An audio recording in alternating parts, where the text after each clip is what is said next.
Hello and welcome, ladies and gentlemen, to another round of intense rivalries and racing action as brought to you in the Next Gen Racing Touring Car Championship Season 5, only available on the official iRacing esports platform and powered by IMB Racewear. This is the series that continues to ask the question, who is the master or mistress of the touring car racing class front engine front wheel drive machine? And today we're here in the United Kingdom for the commencement of a double header to see the conclusion of our championship campaign. For today is round 9 of 10. And we are here at the home of British motor racing, that is the Silverstone Grand Prix circuit.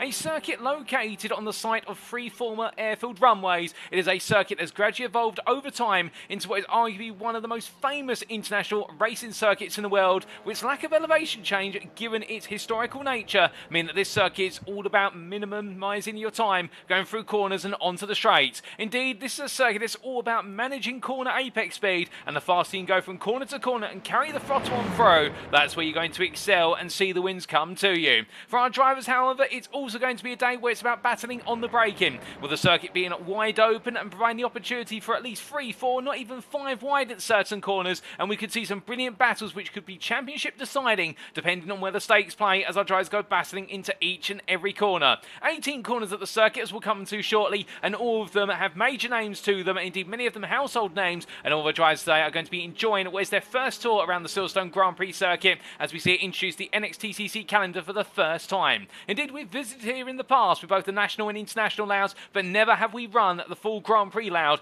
But here today we break the trend and run the full Grand Prix layout for your pleasure. And as our drivers get set to go racing around this 6-kilometre circuit, well, we've got plenty of racing in store. Because as we welcome you to this live broadcast from circuit side, available only on 3 media platforms for your viewing pleasure. Firstly, onwards the Next Gen official racing media platforms that do include, of course, YouTube at Next Gen Racing. Alternatively, what is Facebook on the Facebook group at facebook.com/groups/NextGen Racing. And welcome to you guys and girls on YouTube and also Facebook. And I hope you're doing very well. And I can already see in the chat there's Stu Kennedy saying in the YouTube chat, let's go. And absolutely brilliant to have you with us, Stu. And that's exactly what it's all about. But of course, we need to say hello to the guys and girls tuning in via the third media platform. And that is, of course, the unofficial broadcast being brought to you live on Twitch at twitch.tv/TX141. And welcome to you guys and girls on Twitch. And well, who is TX141? I hear you ask. Well, let me introduce myself. My name is Paul Walsh, also known as TX141 or Britain a Spit, depending on what media you follow me on. Now we bring you all your racing action tonight and indeed for the entirety of the season. And speaking of our schedule for tonight, times in Greenwich Mean Time, that's GMT, or Universal Coordinated Time UTC.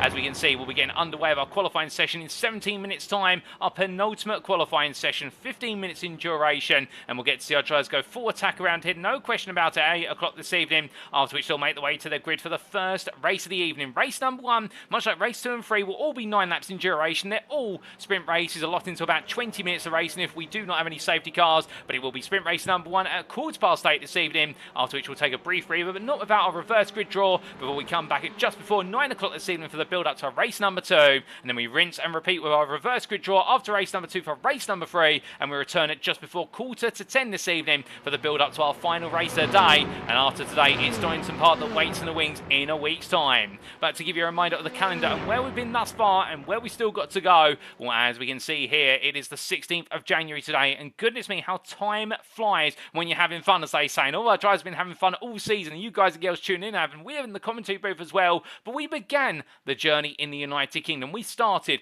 back in the county of Kent at the Brands Hatch Grand Prix circuit all the way back on the 7th of November. After that, we made our way to the United States of America for the first time this season, and that was for the Circuit of the Americas in the state of Texas. Returning to the west layout of the circuit that always keeps everyone's attention on the 14th of November, and then we made our way south to the South American continent and for the Brazilian circuit of the Autodromo Jose Carlos Pache on the 21st of November. We got to see some sparks fly and championship rivals absolutely brew up at the front of the field, and perhaps most notable, of course, being Dan Mould versus Mikey Doble, and then we had our first mid-season break week.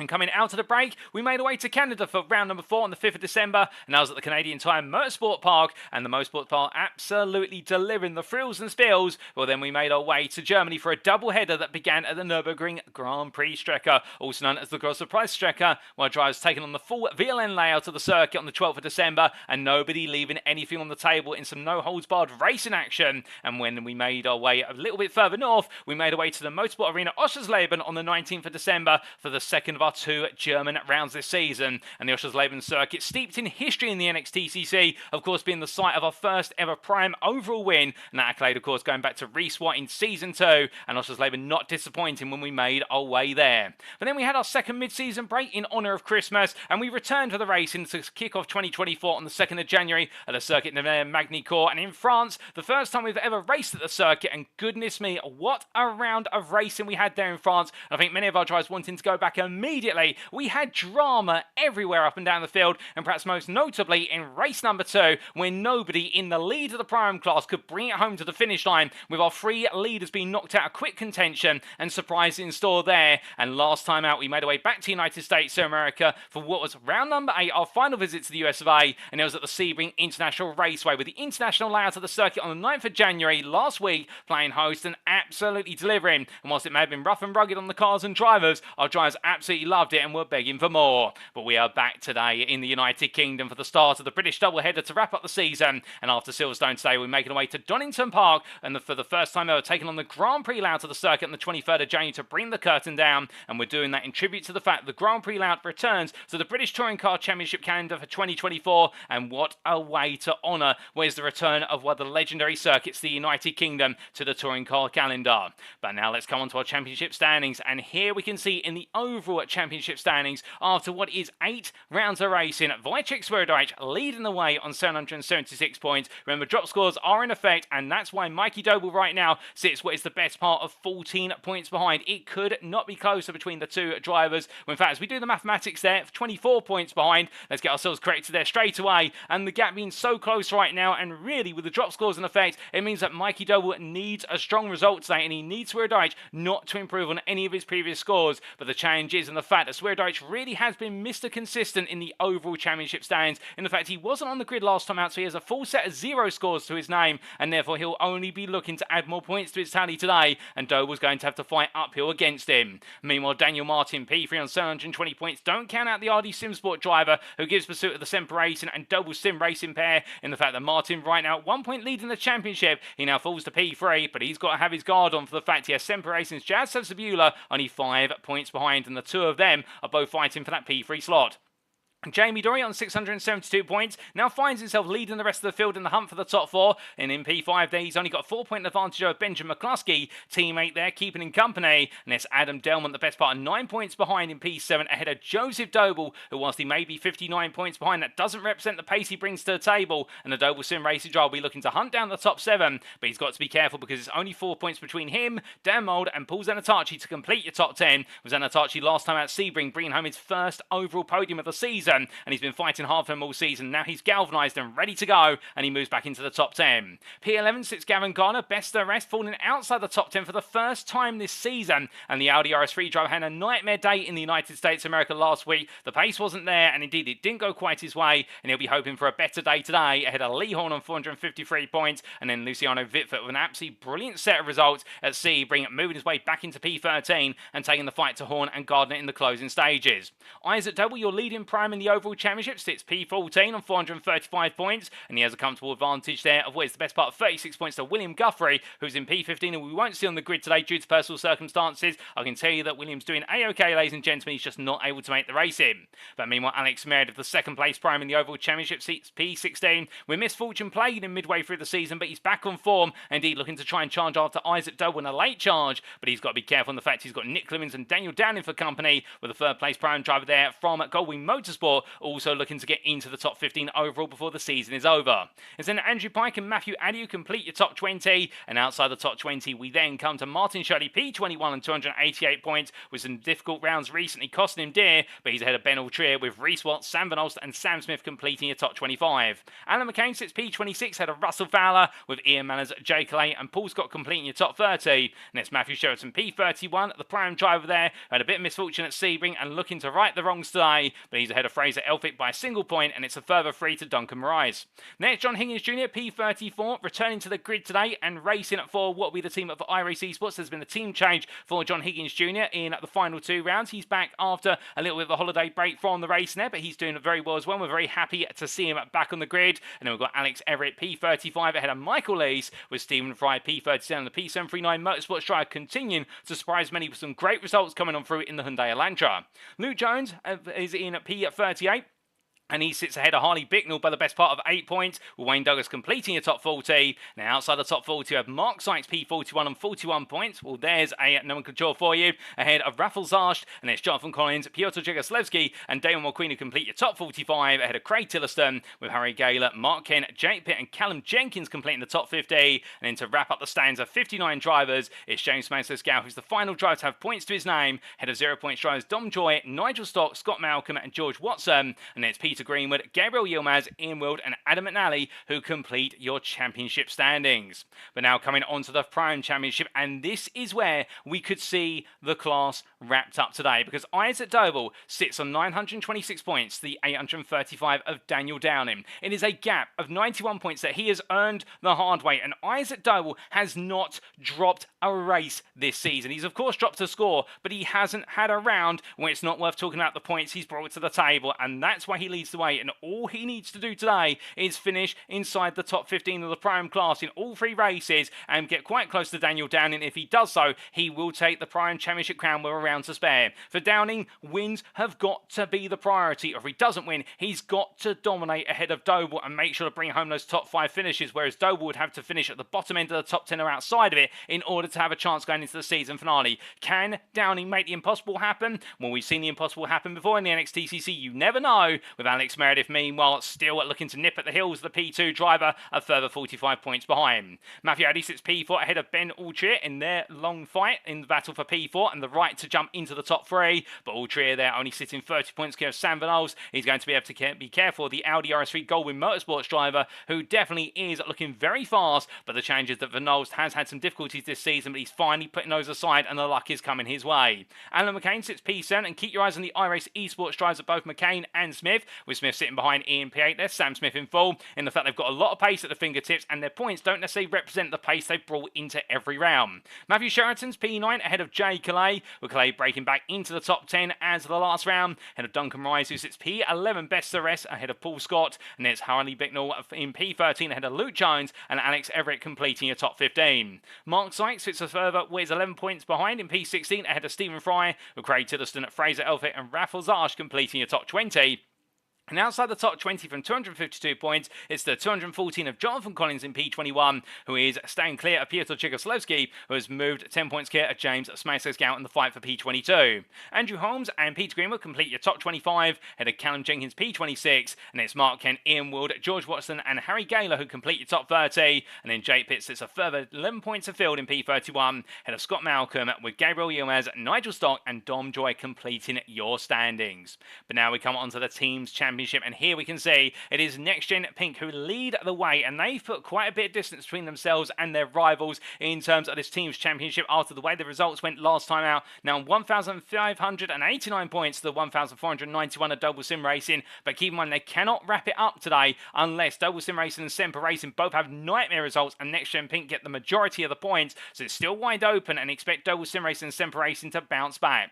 Meanwhile, SRL NXTGEN sit a further 66 points afield. Don't count them out in the fight for a top 3 slot, but also keep in mind the battle for P5 there between RD Simsport and the conglomerate of Brabham Esports, Performance Link Esports and Affinity, where those two teams are going 2 for now, separated by 16 points. It's then a fight for P7 between NXTGEN Sam Cases, who sit in the coveted position. They're 54 points clear of iRacing Esports, and those two teams fighting for that P7 slot, with Full Tilt V Motorsport inching ahead of JW Motorsport by the best part there of what is 36 points to the fight for P9, and JW Motorsport in turn sit P10, but you've got to keep in mind from 653 for them is 600 646 for Goldwing Motorsport, and none of these three teams want to finish best of SP11. They want to finish inside the top 10 for all the spoils that are available. Meanwhile, in the fight for P12, the runner-up spots there outside of the top 10 is Aztec Racing, who lead the way ahead of Crystal Autosport, with P739 Motorsports ahead of the conglomerate of FR20 Sim Racing, Mally Motors, Whiskey Runners and Sergi Sim Racing, completing your championship standings.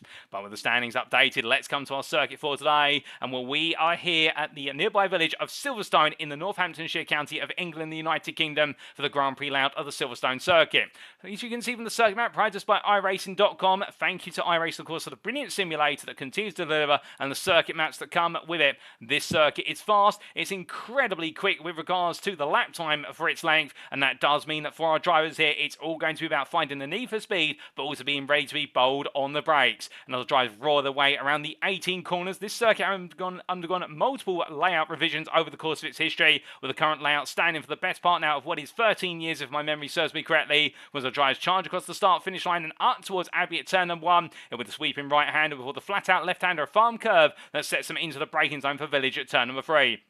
A sharp right-angled right-hand corner will then see our drivers very quickly make their way into a loop hairpin at turn number 4, at which point they loop back on themselves via Aintree, flat out through the kink at 5, and on to the Wellington straight into towards the charge of Brooklands and Luffield at turn number 6 and 7. Then it's all about trail braking and setting up the run through the left into the right-hander, and if you can manage to bump over the crest of the apex at turn number 7, you'll find yourself charging on through on towards the old start finish straight at Woodcourt corner at turn number 8. But as the drivers make their way into the infamous Cops corner, a corner where it's tricky to go too wide even at the best of times, was the drivers make their way for the fast right-hander completely blind to the apex as well, then they make their way into the infamous Maggots into Beckett's complex, where it's turns 10 through to 13, where the average apex speed winds down for a sequence of absolutely aggressive direction changes before they roll off a turn 13 and go flat out through Chapel at 14 and onto the back straight known as the Hanger Straight. Then they'll dip down and go into the rise for Stowe corner, and as they make their way for the long right-hander where they break at a distance and look to nail the late apex, then charge down the Vale and in towards the final chicane at turn 16 and 17, where they come through the right and Kinker Club corner to complete the lap and do it all over again at turn number 18. But to give you a quick reminder of the rules, we can't go racing without them. This is a fixed setup series with all setups right ahead of each and every race and round by the NXTGEN Racing Administration. Driver classes were finalised as of the conclusion of round number 3. There's no changes today, we should point out. Sprint race wise, the race 1 grid shall be set based on qualifying, that's a given. The race 2 grid shall be a reverse grid based on results of race number 1, with the reversal position being drawn live from between P6 and P12. We'll cut to the commentary booth after race number 1 and do the reverse grid draw live on air. And we'll do the same for race number 3, because the grid for the third race today shall be a reverse grid based on the results of race number 2. The reversal position will be increased from between P13 and P23. Now each driver has one fast repair available in each race. It should be pointed out we're not expecting any pit stops here today, but that will be if they pick up damage and need to come to the pits, and the races shall conclude after either the allotted lap amount of 9 laps or 30 minutes, whichever one expires first. We are expecting the lap amount to expire after approximately 20 or 21 minutes, but if we see multiple safety cars, then the racing will go up towards the 30-minute window. Now on top of this as well, race stewarding-wise, an independent race director shall be stewarding the races for track limit infringements and deployment of the safety car. And in terms of those track limit infringements, here's the penalties. The first and second warnings, there's no penalty. On the third warning, it's a 5-second post-race time penalty that's doubled to 10 seconds on the fourth warning. And on the fifth warning, it's all 5 strikes and you're out, and you've got a drive-through penalty that must be served within 3 laps. And racing incidents, meanwhile, shall be reviewed post-round. We are also still continuing to employ the success ballast system that's proved ever popular in this series. And just a reminder, it's applied on a race-by-race basis, both on the overall and Pro-Am class championship standings and performances in the races. And for qualifying in race number 1, it's based on the championship standings going into this round. For race 2, it'll be based on the results of always race number 1, and we update it again for race number 3 based on the finishing positions of race number 2. And as for those success ballast values, we can see the 2 tables there. We're not going to read them out in their entirety. Overall, we can see a maximum of 56.1 kilograms that continues to hamper what is Wojciech Swirydowicz, although I think he's getting quite comfortable with that weight in the car right now, all the way down to 4.7 kilograms for Paul Zanatachi in P10. And in the Pro-Am class, Isaac Doble continues to take 32.5 kilograms for being the championship leader, all the way down to our 5th place driver there with 4.7 kilograms. But without further ado, ladies and gentlemen, we head back to our live pictures here at Circuit Side, and when we spoke his name, and it's only fair we talk a little bit more about him. Here is Wojciech Swirydowicz as he makes his way on around And as he does so currently, Will Semper Racing driving, knowing he can't potentially wrap it up today unless the results go absolutely in his favour. But what he can do is give himself a lot of comfort going into Donington Park in the fact that if he holds the lead and manages to extend it at all, then the task that falls onto Mikey Doble's shoulders will become ever harder and ever more cumbersome. Speaking of which, Mikey Doble is currently in the pit lane, car parked up I do believe, and there you can see the Doble Sim Racing driver in the 88, and we had the chance of catching up with him last time out after Sebring and talking about enjoying the racing out there and picking up those strong results. And can he go a little bit further today and continue to push forward? But this practice session definitely seems to show that, but we'll see it in qualifying. Of course, Mikey Doble, no stranger to the Silverstone circuit, having taken pole position in the British Touring Car Championship 2023 qualifying session at the Silverstone National Circuit for Powermax Racing last year. And what a pole position that was by a slender margin, but what an achievement there on his debut in the BTCC. But then we come on to Adam Dillman making his way on through, one of our drivers at SRL at NXTGEN, and we're looking to try and stick his nose into that championship fight and get some major points for the team and himself. And we're a minute left to go here. Well, most of our Graham drivers, meanwhile, are in the pits. Indeed, we can't quite give you an update on Isaac Doble, albeit we can actually see him parked up there, albeit as we try to get a better camera angle. There is the Doble Sim Racing driver, and he knows that destiny is in his grasp today, and he could bring home the championship crown around early in the IMB Racewear Prime Championship. Of course, our title sponsor giving their name to the championship crown for this season, but he's got to deliver it one race at a time. And meanwhile, Daniel Downing, who also sits in the pit lane, well, he's just left the car quite recently, in fact, so Downing getting ready out the car and having a bit of a breather. But as we look here to Martin Shirley having the company of what is Dan Mould going into the right hand of their turn at number 15. Well, both drivers making the way on through, and we're showing you can go too wide there, and indeed it's a common place to go too wide at Stowe Corner. And as they make the way down the Val, they're only 10 seconds away from going into qualifying. All the drivers itching to go, and I can see so many of you in the respective chats, whether it be YouTube, Twitch or Facebook, itching to go, including there in the YouTube chat. We said hello to Stu Kennedy first and foremost a little bit early on, but we also say hello there to Super Riley 10. We also say hello, I do believe, to anyone else in the YouTube chat who's a little bit shy and afraid to say hi. Don't be shy, feel free to say hi as we head into qualifying. We say hello to 15 minutes of one lap pace action, and who is going to be on pole by the end of it, well, we're going to find out. But as we get ready to find out that, we also say hi there in the Twitch chat to Alex and Grace 1. We also in the Facebook chat there say hello to Neil Cray, who says good luck tonight all, glad to get to watch this round, thoroughly enjoyed last week, and we're glad to hear that, Neil, and doing very well, thank you, Neil. Absolutely excited for today. I've been able to avoid the cold and the coughs that seem to be going around at the moment this cold winter season in the United Kingdom. And I can tell you one thing, I may not have a sore throat from a cold or a cough, but normally after all the NXTCC action, I do need a lozenge for the fact that it does normally end up leaving my throat quite sore. But that's testament to the absolutely fantastic racing of our drivers, there's no doubt about it. And as we also say hello there to Handsome Stu in the YouTube chat. Good evening to you, Handsome Stu, looking good as always, and I hope you're doing well. And we'll, as our drivers make the way on around, we do reload our overlay there, given the fact that our circuit map decided to disappear off the screen, but it is back now.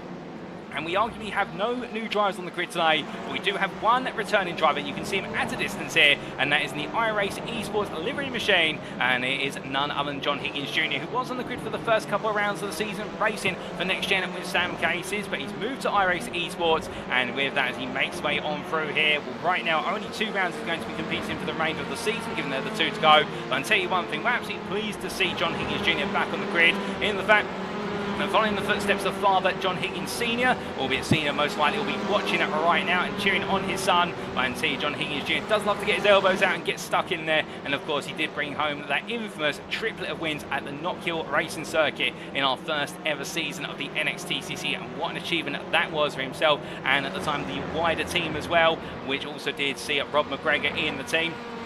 And as he makes his way on through and up towards turn number 9, will get himself set here and in towards Copse Corner. And let's talk a little bit about qualifying then, in terms of what we can expect here today. Well, firstly, Success Baz is definitely going to have a huge impact in qualifying, for the simple reason this is a lap where you spend a lot of time full throttle. Perhaps not as much as some circuits in the world, but around here you could say you spend the best part of about 50 to 60% of the lap full throttle in a touring car racing machine. On top of that as well, with the fact you have a number of acceleration zones that come out of corner sequences, such as here the run out of Maggots into Beckett's and then Chapel, and it's flat out here all the way out towards Stowe Corner. When you have the weight of the car, you are going to feel it. But of course, that's a given perhaps with Success Bus, and that's how it levels the playing field. But what about now with regards to the choice of machinery that our drivers do have? Well, we are expecting here the Audis to be quite an interesting gamble on the grid. For the simple reason, the Audi drivers, they do have a lot of straight line speed and great acceleration, but in the corners perhaps they lack compared to some of their rivals, albeit we have seen the likes of Gavin Garner and Jamie Dory both demonstrate the ability to make this Audi work in all circumstances, not just on the straights. And as he makes his way out of what is their turn at number 4 up towards 5, going through the loop and into Aintree right now, Garner will be feeling as though he can absolutely deliver today, and well, the Audi will be the one to beat on those straightaways, there's no doubt about it. But meanwhile, the Hyundai Veloster, the jack of all trades, master of none car that we've seen do very well all season at all circuits, one being piloted here by Sam Case's UK's none other than Matthew Addy as he races the NXTGEN collaboration team. Well, he makes his way through turn at number 4 right now. He'll be feeling as though this car's got a little bit of everything, and that's going to give him the confidence to attack the circuit, and particularly into those medium to high speed corners. That's where this Veloster will feel quite comfortable in the fact that he can just really shift that weight around.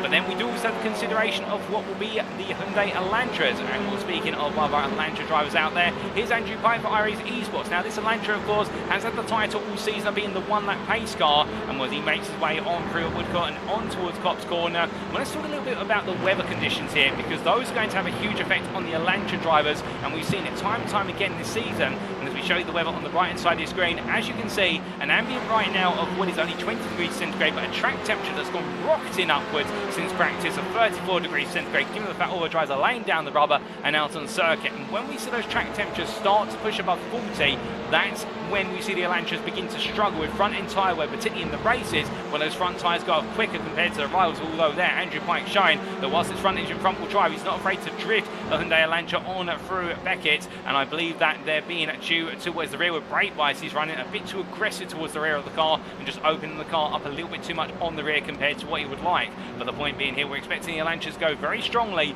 and while those track temperatures are not going to hurt the front tyres as much as perhaps it's a little bit warmer, but again, the Elantras do normally wear their front tyres down faster compared to their rivals, and it's something we can't ignore.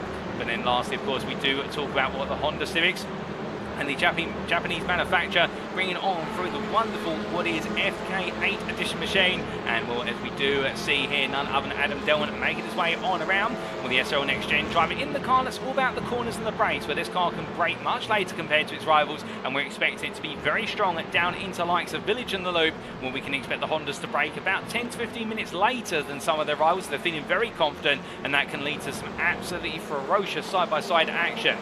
In return, the Hondas do struggle on the straights, and that's where we'll see them really fall behind, and therefore the Honda drivers will be looking to try and take attack position early, given the fact that once the tyres are up to temperature in this car, the pace continues to come alive, but it's also in the race the car that takes the longest to get the tyres up to temperature, but in return it doesn't really fall out of that window too easily compared to some of its rivals, and the tyre degradation rate is quite low on the Honda compared to its peers.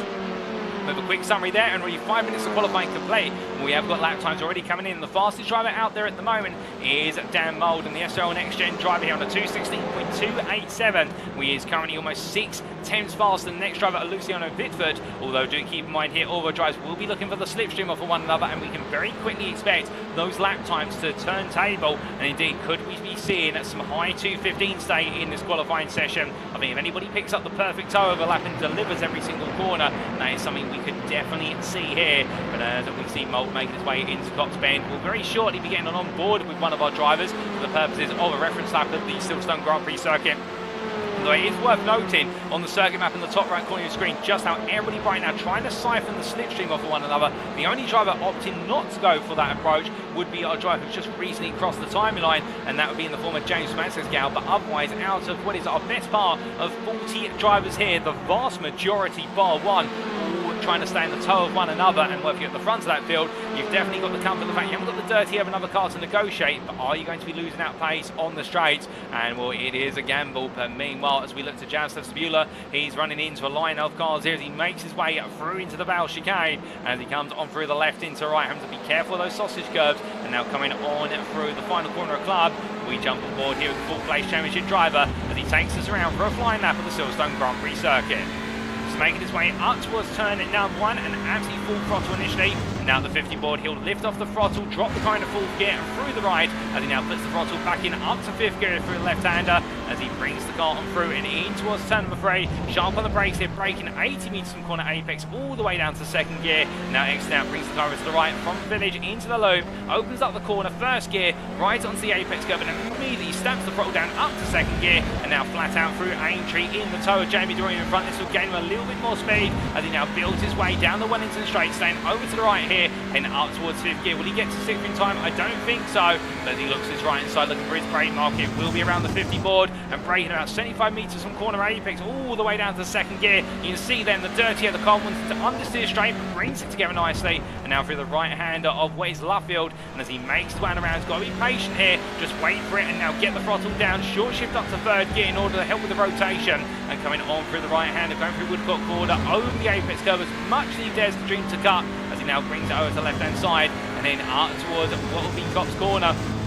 As he heads into the right hander, braking about 75 minutes from corner apex down to 4th gear, staying in the higher gear there in order to settle the car down nice and quickly and get the power back in, as he now charges his way on the straight. It'll be into Maggots into Beckett's now, turns 10 through to 13, left into right as he straight lines through the initial left hander to open up the right hander onto the brakes, and now onto the brakes once again through turn number 12, staying involved, and now finally onto the brakes down to 3rd gear for Beckett as he comes through the right hander, and now back onto the throttle as he lets the car run out as wide as much as he can, and now going through Chapel and straight onto what is the hanger straight here, building it up the speed, heading up to the highest speed they'll see over the course of the lap in excess of 130 miles an hour as he gets ready to go into the right hander, and as he hits 6th gear, breaking the 100 metre board all the way down the gearbox, slamming it down to 3rd gear as he takes an earlier apex there. You'll notice due to an early apex his line is compromised on exit. That'll cost him a 10th as he now heads in towards the bow chicane, looking to his right for his brake marker, 100 metre board all the way down to 2nd gear, and then in from the left into right as he makes way for turn number 17. Just feed the throttle in here, balance it, and now flat out through the final corner, take it nice and late,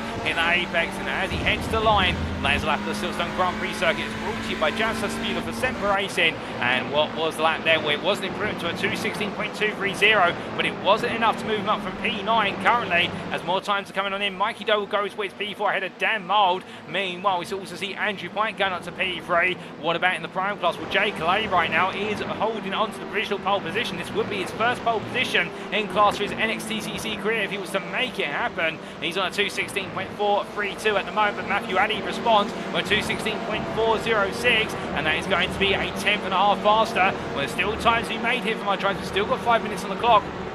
As they all continue to push on around here, well, the clouds coming over the circuit, that's only going to cause the track temperature to stabilise rather than to continue to climb, and that could be helpful for some drivers who may not be comfortable in those high track temperatures. And remember, the higher the track temperature, normally the slower the laps become, so therefore they'll want that cloud to stay with the majority of the circuit where they can. But as they power their way on down in towards turn number 6 here, heading to Brooklands, right now Calais will know that he could potentially have pole position on the cards here, but he's got to find a way to strike back versus Matthew Addy. But how much more pace has he got in the machine? That'll be the change that confronts him. But meanwhile, driver yet to get a time on the board, and a surprise here, Martin Shirley for RD Simsport, in the fact he's already 10 minutes into this session, no time set. He's currently P35, albeit keep in mind no time on the board, so therefore that's just based on where's the order in which they've gone out and qualified, not the times they've actually set. And Nick Clemens as well, Mark Kent, James Franciscal, Vilmos Lau, and also Sam Adolphs, without times, and therefore this could definitely serve to mix things up if they aren't able to get a time on the board. They'll be fighting their way through the field,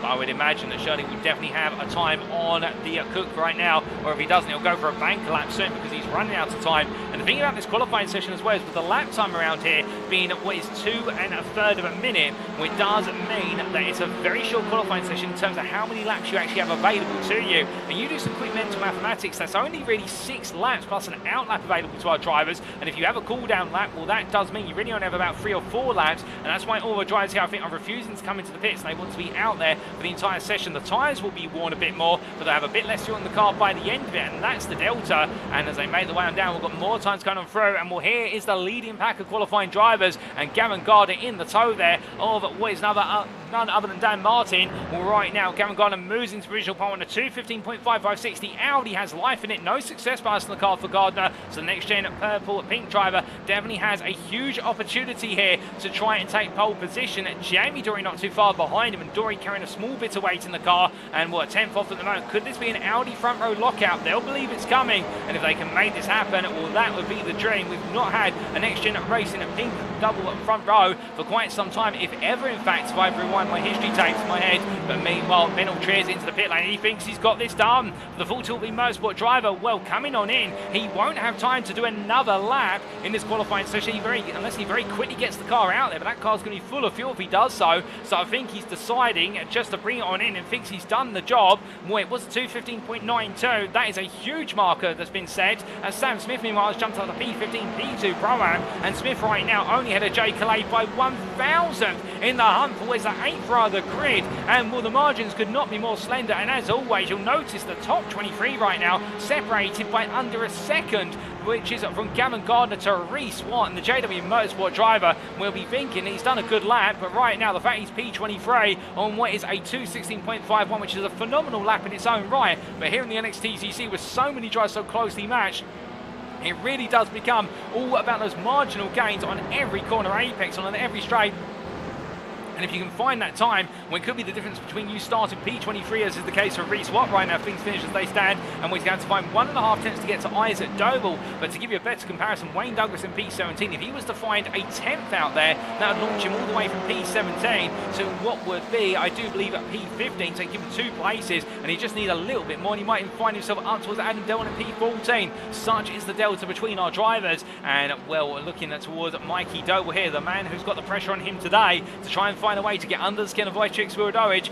Right now, the Briton is what is at the best part of 16 thousandths of a Swirydowicz in that battle for P3 in this qualifying session, but it's looking to be a next-gen racing pink front row as things currently stand. More time coming on through, but meanwhile, Swirydowicz says, no, you're not going to have that dream next-gen racing pink. He moves to P2 on a 2:15.568. Luciano Vitford goes P3, Jamie Dory P4, and now the top 4, the top 5 separated by a 10th. As we had seen, Dan Mole jumps to P4. Well, right now, can anybody find a way to dethrone this man from pole position? They're on to one final qualifying lap here, and Gavin Gardner right now, he's got no toe to speak of, so all he's doing right now is acting as surely a toe magnet as he makes way around. He's going to give the toe to Jamie Dory, so I mean, he's going to hope that his teammate can launch his way back up onto the front row, but this is going to be very tight. And with Ben Altriers in the pit lane, well, right now, and Jay Calais as well, Sam Smith has the only opportunity, based on the times we're seeing, to potentially take a swipe at that pole position in the prime class versus Altriers in what would be a P14 overall at the highest. Well, we'll have to wait and see. But meanwhile, from them, we're still waiting for some more lap times to come through. Martin Shirley, still no lap on the board. He's going to be starting from the back of the grid if things continue as they are. He's in the pit lane at the moment. Mark Kent as well, not out on circuit. Vilmos Blau, alternatively Sam, but also a number of drivers having some difficulty in this qualifying session as the checker flag comes out. Well, now everybody is on to their final qualifying laps, and as they do, well, right now we look from Gavin Gardner to what is Sam Smith here, the man who's got to be on a mission, albeit he's given the toe there to one of his teammates at iRacing Esports, but being given the toe himself. So they've tried to work this out as best as they can. I think a very smart move from the team. I think that's Alan McCain in front, and then behind John Higgins Jr. In fact, Higgins Jr. is in the pit lane, so that is going to be Nick Clibbins there, who's trying to stay close. But as we see, Smith, he goes very deep. That is the end of his qualifying session. Surely going that deep, and what is Luffield Bend? That is going to cost you too much time, and Smith right now is going to lose out considerably, and I think it's going to go the way of Ben Altriers in terms of the prime pole position. But meanwhile, the big question mark is, where's Isaac Doble in all this? Well, he's P24, P6 prime, so it's a good start to today for Isaac Doble, as meanwhile Daniel Downing in this qualifying session sits P26, the 2 places further back. It's not going well for Daniel Downing, but meanwhile, coming to crunch time at the front of the field as Gavin Gardner's off the road there, and where's the Vale chicane? Where comes Swirydowicz on through. Can he find the last little bit as Jamie Dory hence the lines? Look at my commentary booth window. He's crossed the line first, this long line of cars. Does he improve? No, he does not. Swirydowicz crossed the line. Does he find more time? No, he does not. Russell Fowler jumps up to P3 there in the Performance Link Esports Audi RS3. Mikey Doble, meanwhile, takes a spice pole position, and Wayne Douglas brings it out of nowhere and takes pole position as well. It's a 2:15.388. That is a sensational lap by 1.5 tenths. Mikey Doble to jump up to P1 and then P2 is impressive in itself as well, but he is in the last call of this qualifying session and everything gets switched up. But we're not over yet, of course, because we still have the primes coming through, including Alan McCain. Now, he hasn't had the toe for the majority of this lap. He's had a distant sniff of the toe of a Jonathan Collins, but can McCain find a special way to get on through here? Well, I don't think he can. He improves in the final sector, but is it enough? It's not enough, and McCain Clibbins, meanwhile, jumps jumps up to P11, benefited by the toe there of what was Sam Smith after that. So Clemens were late charge in his qualifying session, but otherwise,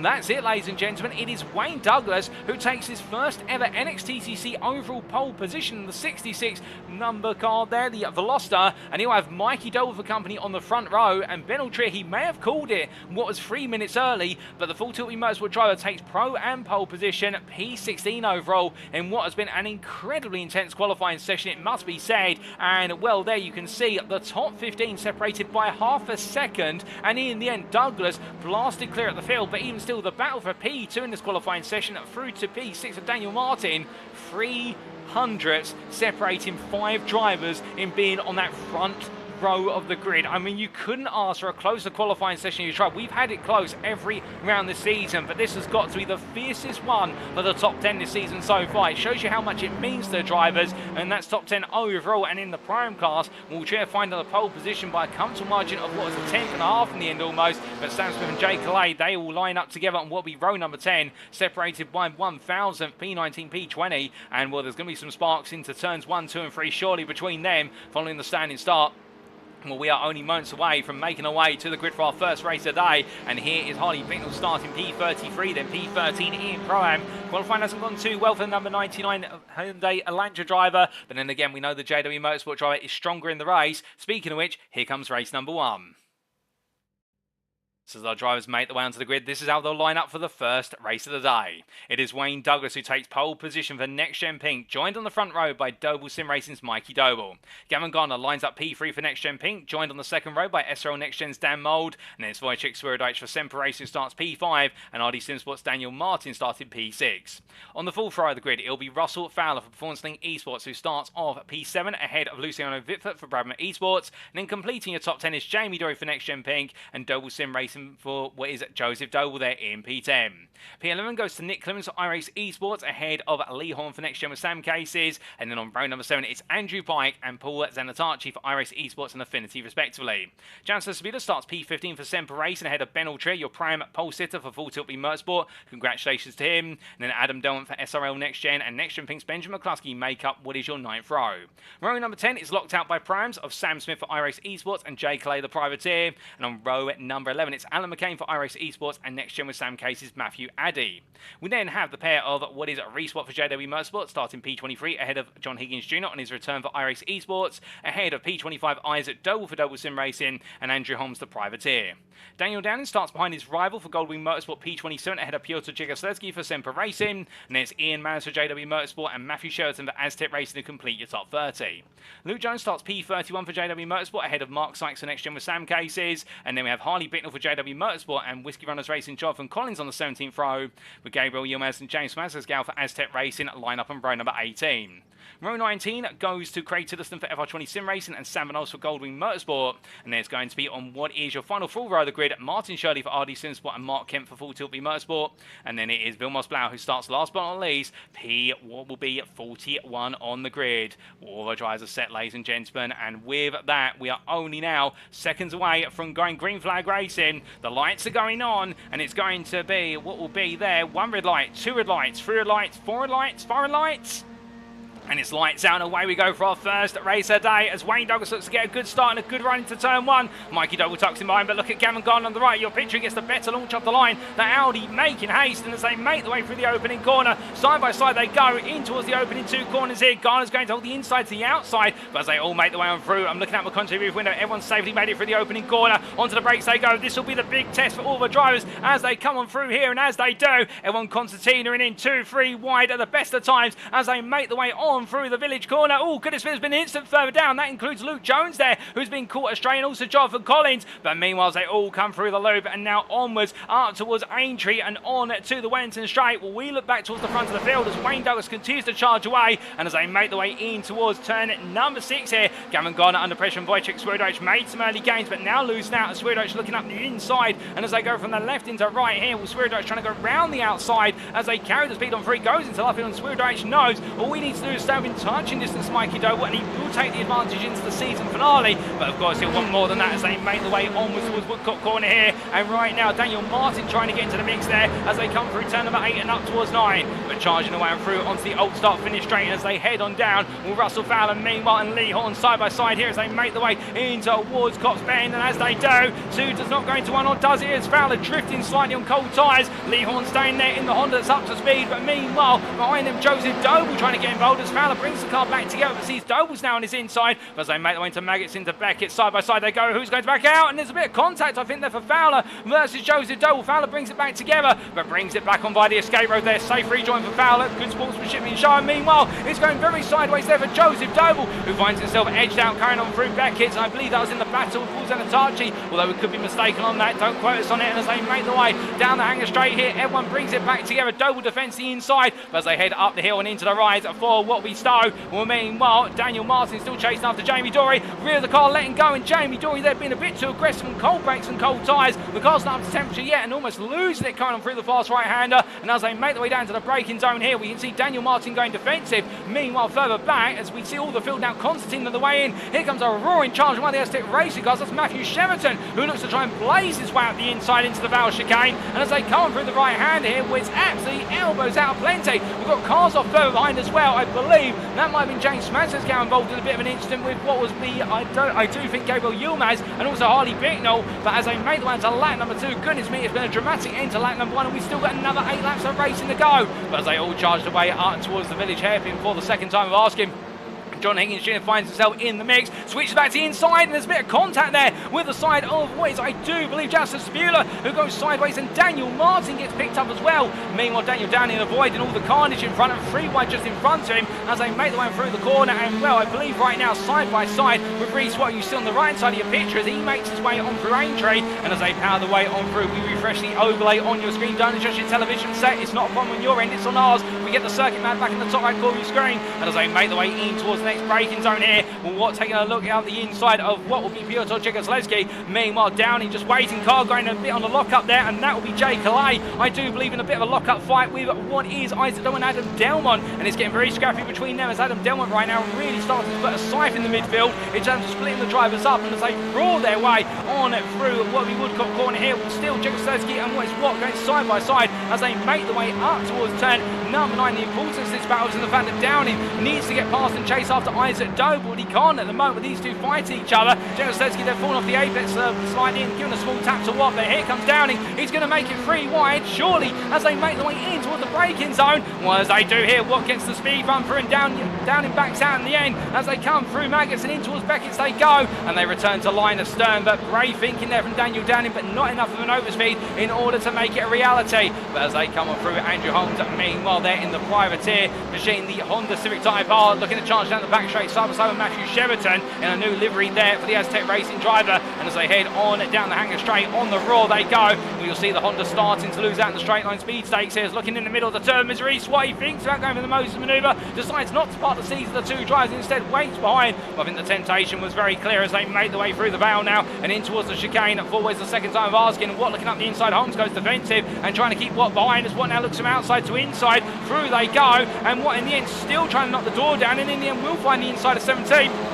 As they come through Club Corner, well, Hunt's trying to hold the outside here, but the problem with that is the fact he'll lose a lot of speed in doing so, trying to turn for a wider radius. And as they make the way out towards turn number 1, it's a drag race to the next corner. But as they make the way into the right handle, Hunt's right now making sure that Watt stays firmly behind and throwing all his weight behind this defence. As meanwhile, just a bit further up the road, we ride on board here and look back from the rear of Alan McCain, currently in what is P3 in the prime class. We've got a car going wide there, and that's Ben Altria. Ben Altria's going very slowly coming in towards Village. I'm not quite sure what's happened, but it's gone very, very wrong for Ben Altria's. Oh my good lord, it's gone very, very wrong with the loop as well. It's going from good to bad to worse for a number of drivers. We'll have to get a replay of what's happened there when we can. I think Ben Altria's been involved in that altercation. But meanwhile, Alan McCain here and Adam Delmont making their way on down the Wellington Straight, and as they do, Calais, and also there, what is Doble looking on behind us. Meanwhile, is it we Delmont up the inside of McCain? I don't think McCain's going to have enough leverage here to come back to the inside of Luffield, though, saying that as we see Andrew Holmes dancing wide, the car letting go on the rear end, and McCain is back on the inside as they come on through the right hander of from Brooklands into left field, and on they go towards Woodcock Corner,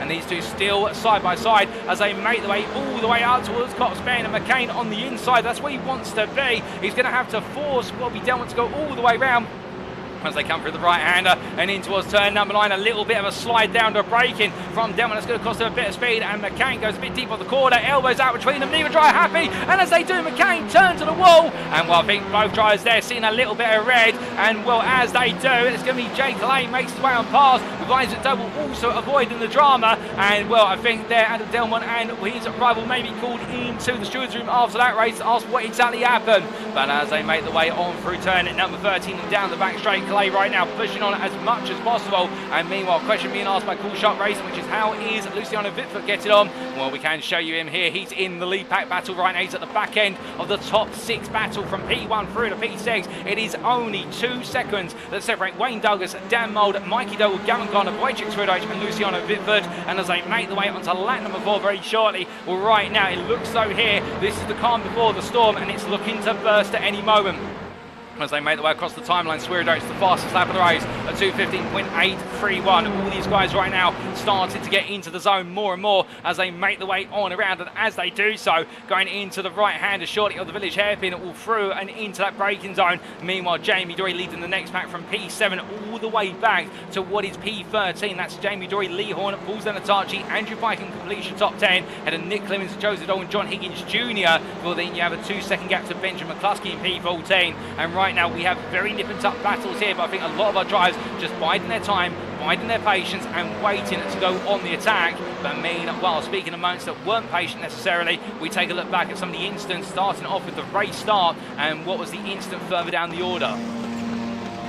So as our drivers went green flag racing, we jump on board here with Harley Bicknell for JW Motorsport, who started all the way down in what was at the time P33. Good launch off the line here for the JW Motorsport driver. Tucked in behind teammate was Luke Jones in the tow, and as he made his way up towards turn number 1, you're going to see everybody already starting to jostle the positions here as they make their way into the corner, albeit a bit of contact there between Mark Sykes and Jones. Sykes, I think, not seen Jones turning in or vice versa, but they managed to get away with it, and as they made their way into the braking zone here, I think this is where we're going to see our first major incident today. Oh, goodness me, Bicknell being turned, contact severe, Collins being picked up, and Jones a victim of the situation as well. So Bicknell in the end being turned on around, but what exactly triggered that, I hear you ask? Well, we take a look back to the exterior cameras here, and this was under braking, and it's where the Aztec racing machines there, I think, who caused the domino effect, just a slight error under braking in terms of coming in a little bit too hot. And then we did have the major incident on lap number 3, and this was at what was turn number 3. So Ben Altria going slowly here at the village. Was it a slowdown or an incident or something wrong with the car? We're not sure, but as he rejoins and goes into the inside of the loop hairpin, car in front gets from that is, I believe, the 17er Daniel Downing, who goes round and Altria on the inside, and that takes away the lead of what was the prime class of the pair of them. As we now return to your live racing pictures, we don't want to be away from them for too long, obviously, and well, with that, it does mean that Sam Smith is your prime leader after all the confusion at lap number 3, and as our drivers charge on here, making the way onto lap number 5 already. We're already at the halfway point of this race practically. Well, meanwhile, looking back to your leader of Wayne Douglas, the next-gen pink driver, he may be racing for the pink team, but he's in an all-black machine today, and right now, well, the darkness is not descending here, it's the clouds that are falling, but right now he's driving towards the light that is victory. But as he makes his way on through turn number 3 and up towards 4, Mould right there waiting as they snake train around behind Douglas. It's absolutely incredible to see as we ride on board with the race leader here for next gen pink. Keep in mind as well that Douglas has no success bars in the car. Meanwhile, all 5 of his rivals behind do have some degree of success bars, and that makes this even more challenging for Mould in particular, who right now gets very close, but he's got to try and elbow his way through. In towards turn number 6 they go, looks on the outside to inside, trying to get the run from Brooklands into Luffield. Well, as they do, he finds himself exposed there and has to chop back in before Mikey Doble can look up the inside to the outside run and potentially give the race leader some breathing room.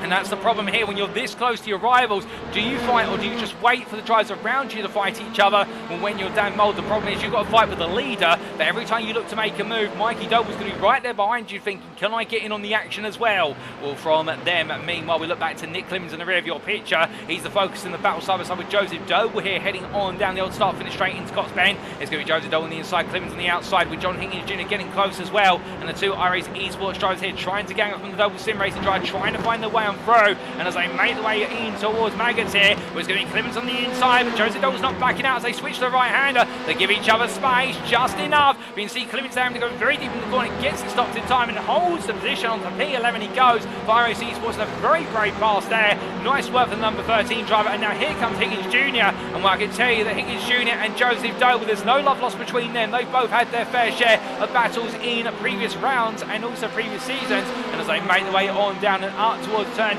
number 15, coming into a Stowe corner, where it's going to be at Joseph Doble defending on the inside, trying to come back at Clemens immediately. Higgins Jr. just watching and waiting, and with Joseph Doble right now still side by side as they make their way down the Vale. And who are these two is going to be leading on to the next lap as they make the way from left into right here. Well, right now Doble's going to try and hold it all the way around the outside. He does so, takes the inside of 17, and that's going to put Clemens on the wide line here. But meanwhile, as they make the way on through, you can see Higgins Jr. now trying to come on through, trying to work past his teammate, and I think trying to say to him, look, I've got the momentum, let me go. And well, the two teammates will square off into turn one, but immediately Clemens backs off there and lets Higgins Jr. take the place. Good teamwork being demonstrated, but as they make the way on to the next lap, meanwhile, we have had a bit of a change of position further up the road, and that is here Luciano Viplet maybe still sitting in a P6, but just in front of him there in the battle for what is the rest of the top five. We have had, what was there, a move being made by Gavin Goddard to get back ahead of Wojciech Swirydowicz, I do believe, in the hunt for P4, but these drivers right now taking their time and waiting their turns as they make the way into the next braking zone. You can see Gone there trying to take a sneak peek, and Mikey Doble as they make the way into left-hander. Can't quite find it at the moment in the next gen pink driver, and still having to wait as he makes his way through left into right. But these guys all on a timer now, in the fact they haven't got long left in this race. They're on lap 6 of 9, 3 more laps after this one, and I think they're all started to think, when can I make the move that'll get me the place that I want in this race? Well, again, as soon as those moves start, we'll see this top 6 split out into more fractionalised battling. But as they head in towards Cops Bend once again, from them just behind, we look back to the fight from P6 through to P10 as Paul Zenatachi still under pressure from Andrew Pine, Lee Horn and Jamie Dory just in front. All these drivers being pro-class drivers, and then you have to look to Sam Smith, your prime leader here, P15, who hug in the rear of Benjamin McCluskey's car as they made the way out to turn number 9, staying absolutely close to it with the company of Russell Fowler. But then keep your eyes on Matthew Addy, who's only a second behind here, and he's looking for the prime win as the P17 driver in the number 57 Veloster fancies his chances here. What all the drama we have seen in the prime class, but as they make the way on through turn number 13-14, coming out of Beckett's and in towards Waterby Chapel and down the hanger straight right now. All in the tow here, no change between the drivers at this point in time. Indeed, staying exactly as they are with everybody in the slipstream. It neutralises the benefit they all get over one another. But going in towards the right hand at turn number 15, right now a small mistake could blow this battle wide open. And speaking of making battles happen, Adam Delman up the inside of Jay Calais. The battle of the pro versus the prime here.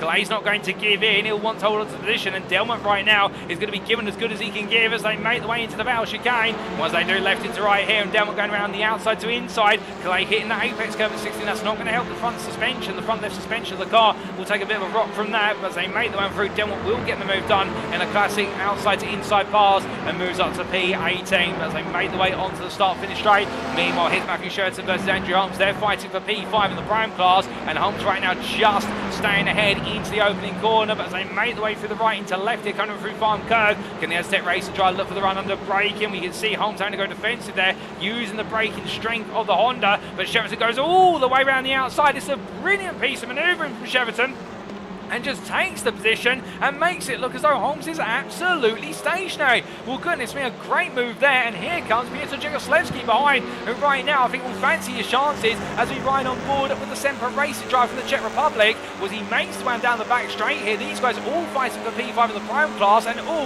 with an opportunity to some major points, which they haven't necessarily seen in the last few rounds of the season, none more so than what is Sheraton at the front of this group, and also Jegoslewski in P7 right now, whose best performance previously has been a P8 in the prime class. And as Holmes goes a little bit deep, they're coming on through Lovefield Bend, where he doesn't get his nose into Jegoslewski, knowing that there's no real room to attack, and he'd only cause an instant if he tried to squeeze his nose into a place it doesn't belong. And as they make the way through Woodcott and onto the old start finish straight, we're heading up towards Cops Corner here. They neutralise the battle between each other and fall back into line, but I wouldn't be surprised if it's not before long we see more fighting between them. But meanwhile, looking from these drivers to up the road, this is Russell Fowler, who's just found his way past Sam Smith, and this could be a game changer in the prime lead battle, given that Smith and Addy now are literally nose to tail. The P1, P2 rivals here, and here comes Addy as he makes his way out of Chapel. You can see Smith having to get into the toe of Fowler immediately. He doesn't want to lose it, so he's worried about the fact he's lost a lot of speed from Maggots into Beckett. And now Addy's going to look around the outside. Who out of these two is going to be leading come the next lap?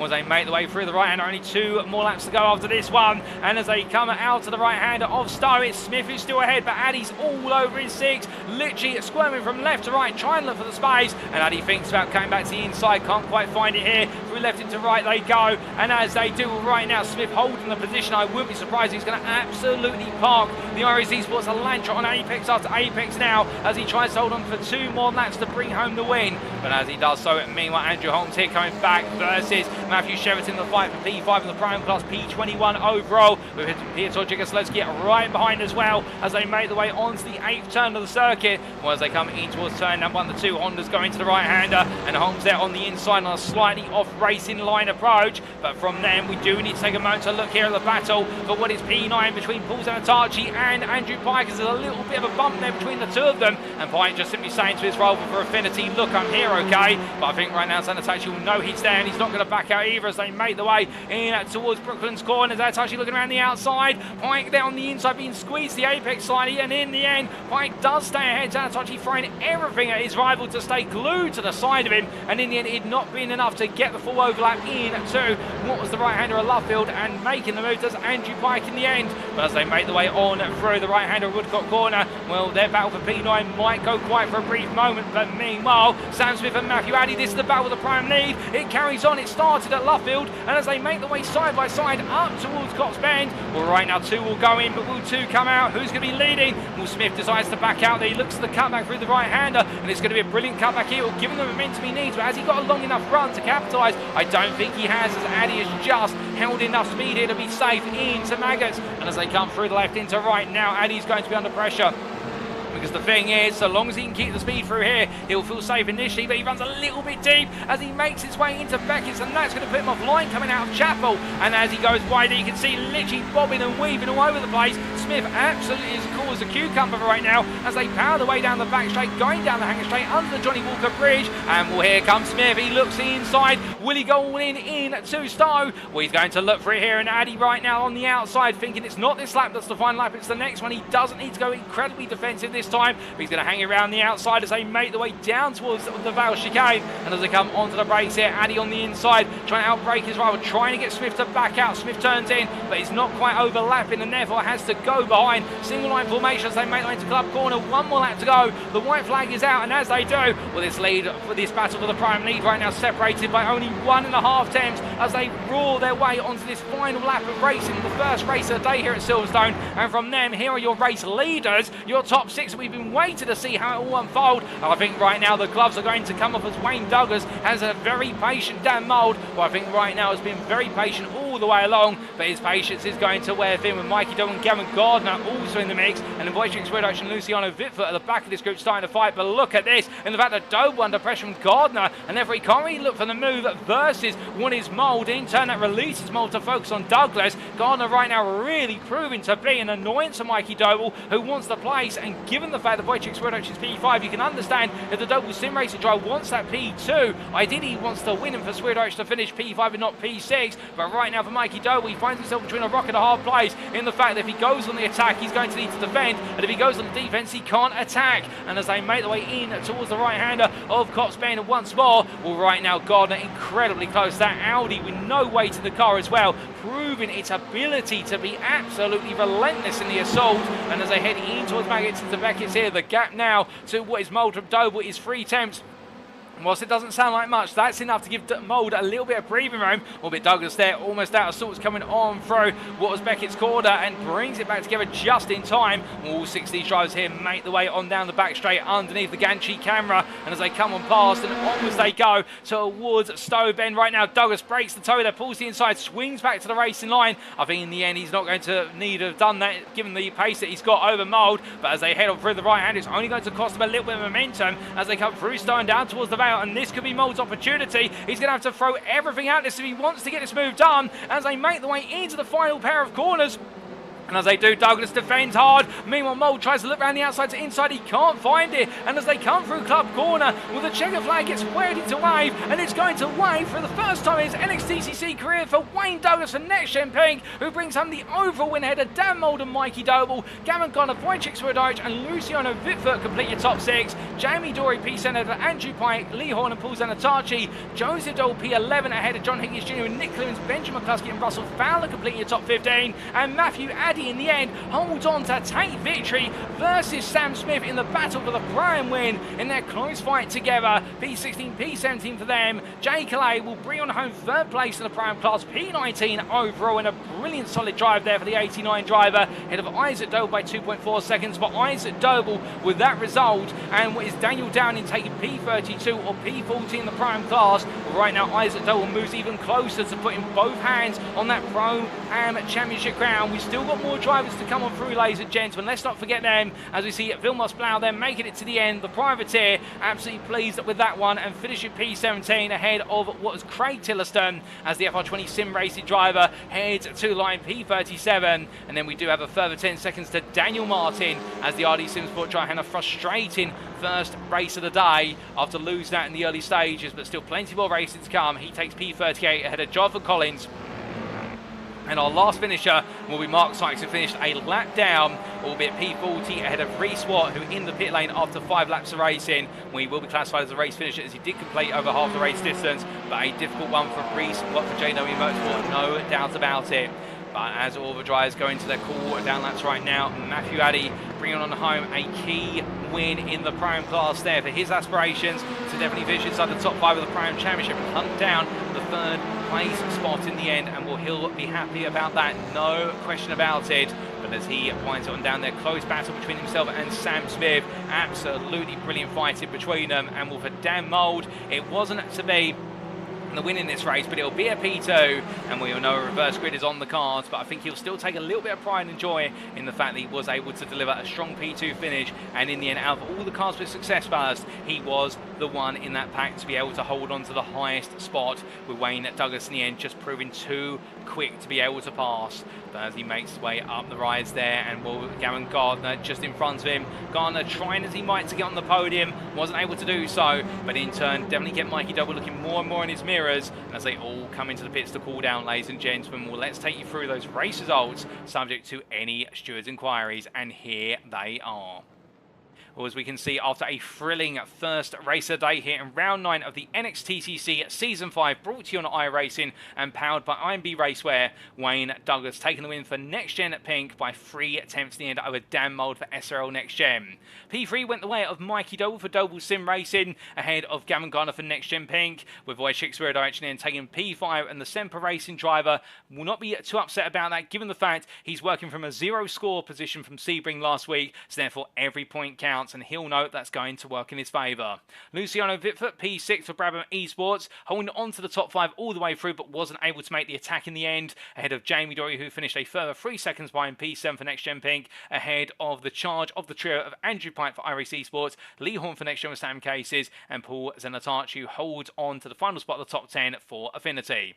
Joseph Doble, P11 for Doble Sim Racing, in a challenging race, not quite able to stay inside the top 10 battle, but still he finished 4 attempts clear of John Higgins Jr. for iRacing Esports, who on his return takes the final eligible reverse grid position for our first reverse grid draw that's coming up shortly. Of course, that being between P6 and P12. And then Nick Clemens, P13 for iRacing Esports, head of Benjamin McCluskey and Russell Fowler, who complete your top 15. Matthew Addy, P16 there, and your Pro-Am winner for NXTGEN with Sam Cases, fended off Sam Smith all the way to line for iRacing Esports, and in their brilliant battle between the two of them. And whilst many of their rivals were fallen foul on the opening couple of laps, these two definitely sought the opportunity and leapt at it. And Adam Delmont, P18, head of Jay Kalani. In the great battle between the two of them, they may have been in different classes, but they were fighting for overall bragging rights, and in the end, the SRL NXTGEN drive just finished ahead of the privateer. But for Kalani, he's not going to be too upset about it, because that P19 is P3 in the Pro-Am class, and another podium coming the way of the 89 driver. Isaac Doble, P4 in class, but P20 overall at the Doble Sim Racing Trial. Be absolutely pleased with that, as it does mean it's a good result that sets him up for success in the next 2 races of the day, and indeed that championship crown potentially coming his way. With Andrew Holmes, P21, the priority, wrapping up the top 5 of the Prime class, ahead of Matthew Sheraton and Piotr Jugoslevski, the two enjoying a great scrap between each other, and then Mark Kent, having started from the back of the grid, moving up to P24 there for Full Tilt V Motorsport, a great drive by him. Ian Manners, P25, ahead of Luke Jones, with your top 30 being completed by Alan McCain, Sam Van Olst, Ben Altrier and Martin Shirley. An unfortunate race of Ben Altrier where it all went wrong on lap number 3 and saw him go from the lead of the class, in the Prime class that is, all the way down to what was in the end a P12 in class finish. But outside the top 30, Gabriel Yilmaz ahead of Daniel Downing, the Goldwing Motorsport driver, in that fortunate instant on lap number 3 at turn number 4, where it's definitely a result that goes against him, and now he needs to win, effectively, or at least finish ahead of Isaac Doble in our second race of the day to keep his championship hopes alive if we do the mental maths. Harley Bicknell, P33, ahead of Jaroslav Sabula, with James Spencer's Gal, P35, and to complete your finishing positions, Vilmos Blau, P36 at a Craig Tiddleston, with Daniel Martin at P38 at Jonathan Collins, Mark Sykes finishing a lap down, and then 4 laps down for Reese Watt there with an unfortunate first race of the day. But 41 starters, 41 classified finishers, 39 of them on the lead lap, and 1 off of the lead lap. But ladies and gentlemen, we've got plenty more racing to come here at the Silverstone Grand Prix circuit. That was only race number 1 of our 3 races today, and we are going to be back to the racing action in approximately what will be 10 minutes time, or a little bit before that potentially, depending on how quickly we move forward. But of course, we do have the quick question of our reverse grid for our second race of the day. Without further ado, we cut to the commentary booth. Good evening to you all. It's time for the first reverse grid draw and take you through how it works. We've got a lottery bowl here with the numbers 6 through to 12, and very shortly I'm going to close my eyes and draw one of the balls out of the bowl, and that will be our reverse grid position for our first race of the day. Without further ado, let's get to it. So that's the shuffle complete, and now we draw our ball. And it is going to be, for our first ball of the day, it is the maximum reverse grid. It is P12, and that means on his return to the grid, John Higgins Jr. will be starting on pole position, where it's definitely going to lead to a thrilling second race. There's no doubt about it, as I think some sparks are going to fly between our rivals, ladies and gentlemen. Well, if you haven't had the opportunity to go quickly grab yourself a glass of water, you may need to do it for the simple reason it is going to be hot, it is going to be intense, and race number 2 is coming up soon. But we're going to be back shortly for a word with our Pro-Am winner, Matthew Addy. But before that, we're also going to have a word from our title sponsor for this season, and that, of course, is none other than IMB Racewear.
As we return, ladies and gentlemen, we take a look back at some of the racing from race number 1, and in particular, we reflect on the racing from none other than Matthew Addy, who definitely enjoyed himself out there. There's no doubt about it.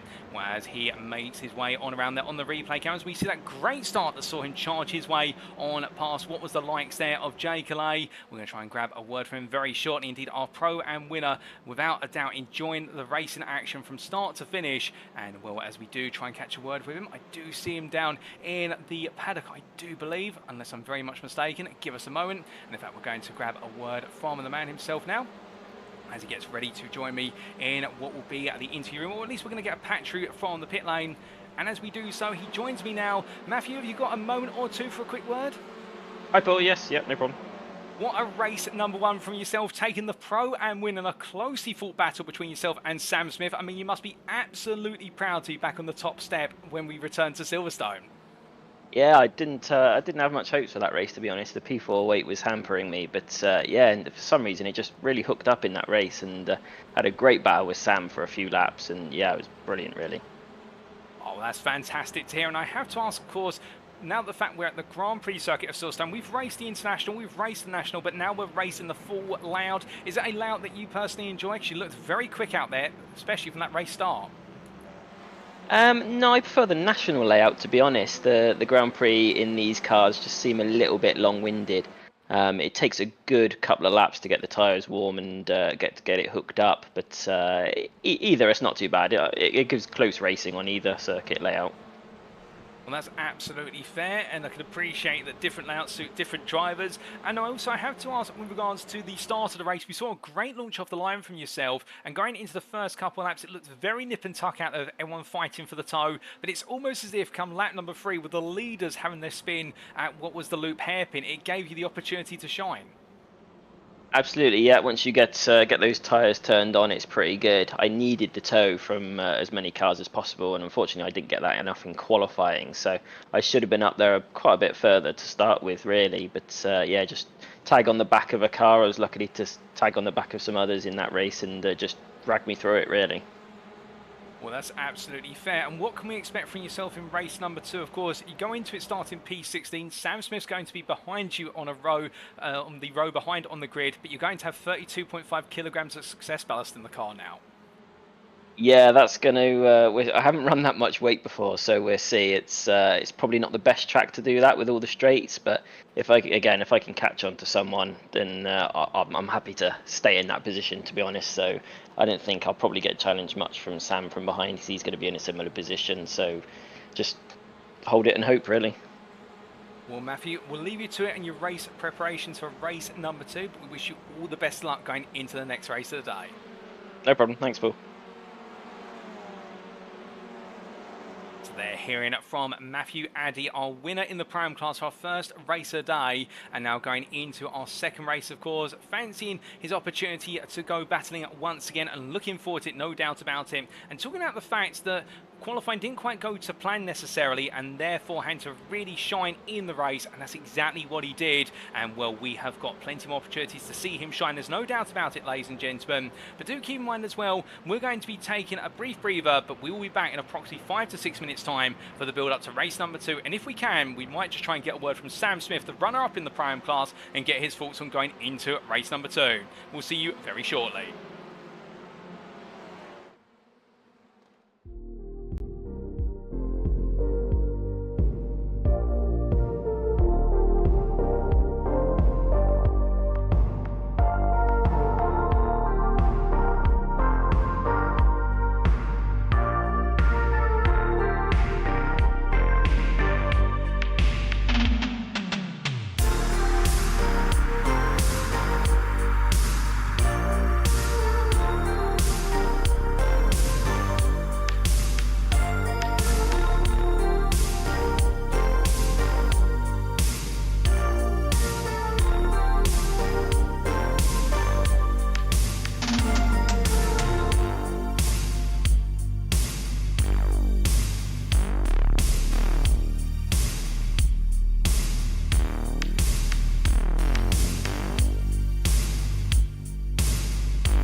Alrighty, ladies and gentlemen, without further ado, we are back for the build-up to race number 2 in round 9 of the NXTCC Season 5, here today at the Silverstone Grand Prix circuit in the United Kingdom. And what a thrilling opening race of the day it was, no question about it. Battles aplenty, a lot of patience being executed towards the front of the field, but in the midfield there were battles everywhere you looked, whether it was outside the top 10, or alternatively outside the top 20, or even the hunt to be inside the top 30. There was drama, there were plenty of spoils up for grabs, and our drivers all leapt to the opportunity. With only 2 minutes to go before our second race of the day, unfortunately we're not going to be able to catch a word with our runner-up in the Pro Class, Sam Smith, or any of our drivers right now, as they all get themselves set and ready to go once again. But we did have the words of Matthew Addy just before we broke away for the build-up to race number 2, and we have a top 12 reverse grid, the maximum possible reverse grid for our second race of the day, and it is going to be John Higgins Jr., who finds himself on his return to racing, taking a reverse grid pole. Well, is it fate,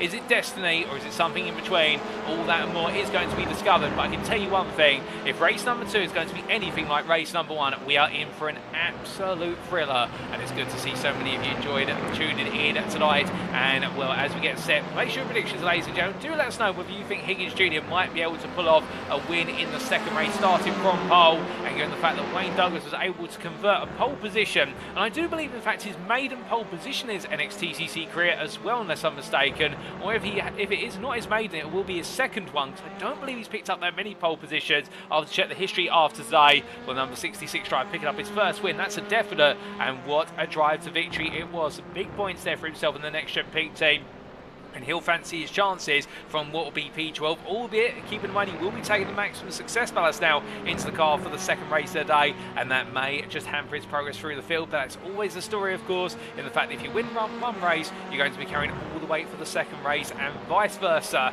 and therefore it keeps you in check and makes sure that we have no runaway championship leaders, although saying that we do have one driver who has run away with things in the prime class, and that is none other than Wojciech Doble, currently down in the pit lane, getting himself all set and ready to go once again. There he is, and all he needs to do is finish in the points this race, and the Pro Championship will most likely be in his hands again. We don't know all the mathematics, but we're confident that he will seal it. We'll have to see, but also we'll have to see how everybody gets on, because it is time, ladies and gentlemen, for our second race of the day, and all the drivers will now be heading to the grid.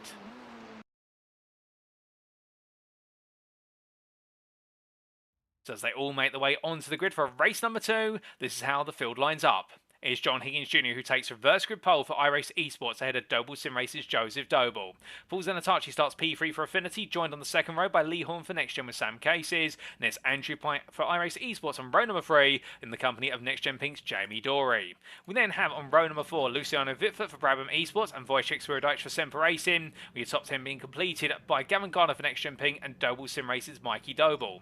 Dan Mould starts P11 for SRL NextGen, and he has for company on the 6th row Wayne Douglas for NextGen Pink, and then behind him on row 7 it's Nick Clibbins and Benjamin McCluskey, with Russell Fowler and prime pole sitter for Matthew Addy there for NextGen with Sam Cases, but behind him is close rival Sam Smith, P17 for iRacing Esports. Adam Dunn completes your 9th row of the grid ahead of your top 20 completers of Jay Calais and Wojciech Doble.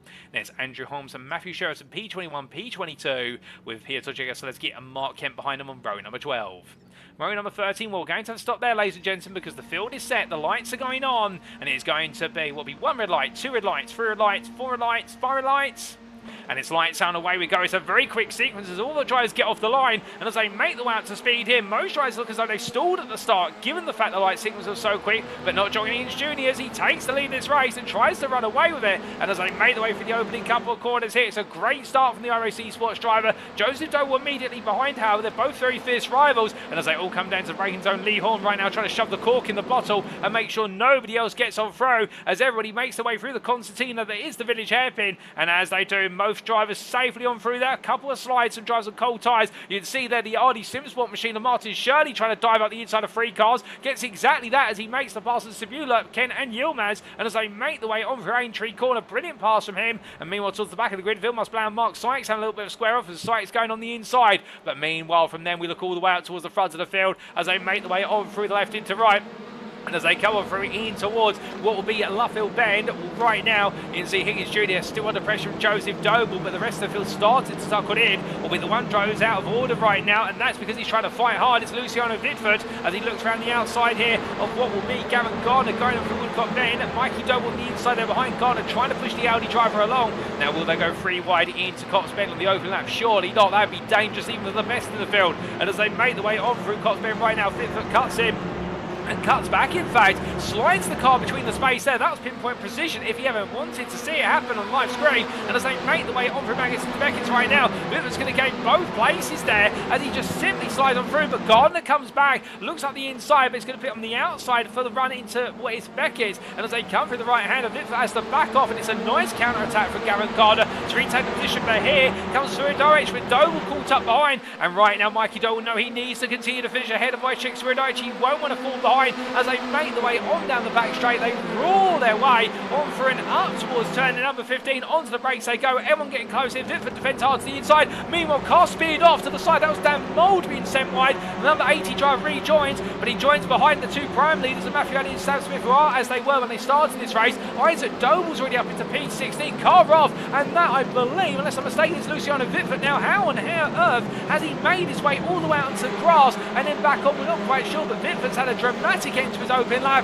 as we see there Luke Jones jumping over the curve at turn number 17, and as they make the way through the right hander at turn number 18 right now, with the drivers side by side as they roar the way onto lap number 2. But Vitford will get the better one from Brabham Esports and start to make some more progress, but this is not the way he's waiting the lap to end afterwards. Much like Cool Sharp Racing has said in the YouTube chat, a very smooth cutback from the Brabham Esports driver. But after 1 lap of racing here, we see Nick Clemens right now fighting side by side with Andrew Pike, his teammate, and the 2 teammates right now absolutely 2 for now as they make the way through the loop hairpin. And as they do, well, who's going to be the one who backs out here? I think it's going to be Clemens on the inside of Aintree. Won't want to cost his teammate any pace as they make the way through the left and down the straight they go, heading on through and up towards what we Brooklyn's corner shortly. Joseph Doble, meanwhile, under pressure here from Jamie Dory. Dory looking up the inside, the Audi driver, trying to outbrake the Veloster, but notice the Veloster just able to have a little bit more confidence on the brakes. Mikey Doble behind, also trying to get involved, but he's got Wojciech Swirydowicz looking around his outside, and the 2 championship contenders here continuing to exchange paintwork as they make the way out the corner. We jump on board here, Wojciech Swirydowicz. He's got Doble on the right end for his side of the car. You see Doble there slightly on the picture as they make the way on through, but as they make the way up towards the next braking zone here, well, right now neither driver wanting to back out. As Doble on the left of your picture, Swirydowicz on the right, and as they head into Cops corner, Swirydowicz right now, we're letting the rear brakes cool down for a little bit, and meanwhile letting Mikey Doble jump ahead of him, but that's only going to be for a brief moment. Meanwhile, Joseph Doble starts the fight with Jamie Dory again, side by side they go to Maggots, but it's going to be Dory who has the advantage and holds the position as they come from the right, the left into right, and as they come now down into Beckett's corner, with Jamie Dory is starting to slow the field down with the fact the top 3 right now are running away as they make the way out onto Chapel. As they charge away on down the hanger straight, we take a quick replay of what happened to Luciano Vitford on the opening lap, already at the end of the lap. And while camera angle here, side by side battling with Gavin Gardner, and in the end, the 2 drivers coming together there on the exit of what a Stowe corner. I think there's a bit more to it than meets the eye. I don't think there was any malice meant from either driver there. It looked as though there was a bit of net code involved there, and the 2 cars coming together. But the Brabham Esports driver, in the end, having the unfortunate ending of the battle, and that was to be speared out wide and dropping down the order. But meanwhile, as we return to your live racing pictures, well, here we see Gavin Gardner down in P14 right now, losing out a bit to the degree of Vitford as well, but not as much. And as they make the way out to the corner, it's 3 wide here as they head on to lap number 3, just in front, and that 3 wide is Fowler, McCluskey and Clemens, and Fowler's in the middle of the row, McCluskey on the inside, Clemens on the outside. There's contact, and Fowler and Clemens come together, much like what we saw for Gardner and Vitford only moments ago. And whilst they're hidden by the grandstands there and the spectators in awe, meanwhile, we do look back up to the front of the field, and this is John Higgins Jr. who's just comfortably putting away at the front of the field. But as he does so, the rest of the field continues to give chase behind, and well, the drama could be cut with a knife right now in terms of the tension that's unfolding here as Andrew Pike tries to find his way past Lee Horn, and as they make the way on down the Wellington straight here, with Pike right now within the attacking zone. He's got the toe, he's got the top speed over the Honda. Has he got the brakes? No, he hasn't, is the answer. But from them, Isaac Doble, meanwhile, he's got the brakes in a battle with Sam Smith, and you can see there also Gavin Gardner trying to fight his way way around the outside of what is Matthew Addy in towards Luffield corner. But the point being here that Isaac Doble right now, as he comes on through the right and onwards they go 2 by 2 as they roar the way onto the old start-finish straight. And the Doble Sim Racing driver, he doesn't want to just simply finish on the podium in this race. He wants to take victory because I think he knows if he wins this race, it's going to be the crowning race for his championship campaign. And as they make the way through the right-hander of Cops Bend, there's a bit of contact between Gardner and Addy, the two of them just rubbing up against one another on the rear quarter panel for Gardner. It turns it sideways, and this is going to make it sensationally close. Matthew Sheraton now tries to poke his nose on the inside, going into Maggots, and as they go 2 by 2, goodness me, someone's got to back out here, surely. Well, Addy's still ahead of Smith, but meanwhile Isaac Doble is onto the inside now, into Beckett's versus Sheraton. Through they go, brilliantly respectful race. That's Andrew Holmes behind, that's Jay Calais behind, that's Sam Van Knowles behind. They're all queuing up here. The top 7 of the Prime class are separated by 1.5 seconds as they make their way down the hanger straight, and as they roar the way down, Sam Van Knowles here looking up the inside of Bobby Calais as they head in towards the right-hander. Can he go for the move here? And as they do, he's going to go in here, and these two are very close rivals, and as they make the way up the corner, Calais is going to be past. Van Knowles moves up in position, albeit I think benefited there by the fact that Holmes had a little bit of slow run into the corner. It cost Calais time, but now defending on the inside, as meanwhile blazing in comes what is there, Daniel Martin misses his braking zone, and in the end having to take towards the raised curb to stop the car in time. But as they make the way up through the corner, meanwhile Matthew Sheraton still side by side as they come out of club corner. Now onto the start finish straight they go. This isn't over between us. You can see a flash of lights there from Jay Calais. I don't think he's happy the same with Sam Van Knowles. I'm not quite sure what if he flashes lights, but meanwhile as they go through 1 and into 2, well right now Sheraton does get his nose ahead of Isaac Doble in the end, coming down into the hairpin of turn number 3, but it's still not over. It's now Van Knowles wants an opportunity, but Andrew Holmes is on his inside. They're not letting any one of each other have a breath right now, and indeed they're costing me oxygen in the commentary booth here as they make the way out of turn number 4 and up towards 5 they go. Van Knowles to the inside, Holmes having to go the long way round here as they make the way through the left hand, and surely that's going to be enough for the Audi driver to get the overspeed versus the Honda driver. The Honda's going to be in the tow of Doble, but the thing is it hasn't got the top end or the acceleration even with the slipstream, and in the end Van Knowles will get a nose ahead as they make the way into Brooklands, but Holmes says I've got the better brakes than you, I'm going to prove a point here as he goes nice and deep off road, but in the end overcooks the corner, and Sam Van Knowles finally takes the position for what is P5 in the Prime class, P16 overall, and they're all fighting hard as well, given the fact they're right and squarely inside the reverse group positions for our final race today. Remember that's P13 through to P23, and they'll all be hoping they can take reverse group pole and have a shot at an overall podium. But meanwhile here Piotr Jegoslowski landing side by side with Daniel Martins. The two Honda drivers make their way into Cops corner, and as they do, well right now Jegoslowski on the outside there, and what's going to cost him a lot of momentum as Ian Manders is going to come on through, and now here comes Nick Clemens and Alan McCain. Albeit McCain's the one who's going to go on the offensive here in the battle for P8 versus the Semper Racing driver. That's in the Prime class they're fighting for the P8 position. The iRacing Esports driver eager to make some more places, but as they come on through Maggots into Beckett's, they calm things down and stay nose to tail they go. As they make the way off the corner there, where it's going to now be the run from McCain. McCain gets the better exit out of Beckett's. He's going to give him the run on down through Chapel and on towards the hanger straight. But here you'll see Jegoslowski in the tow and in the long line of cars. And now it's going to be McCain who has to try and find a way of threading the needle. But as they come through, meanwhile, your race leaders in the Prime class are fighting again. And was Addy versus Smith for the second time today as they come towards the end of lap number 4. And Smith on the inside coming down into the chicane. Through they go. And Smith is going to take the lead in the class. Matthew Addy, I think, decides not to battle it right now as he knows the risk of Matthew Sheraton only 1.1 seconds behind and doesn't want to get caught up in what could be potentially a 7-way fight for the Prime win.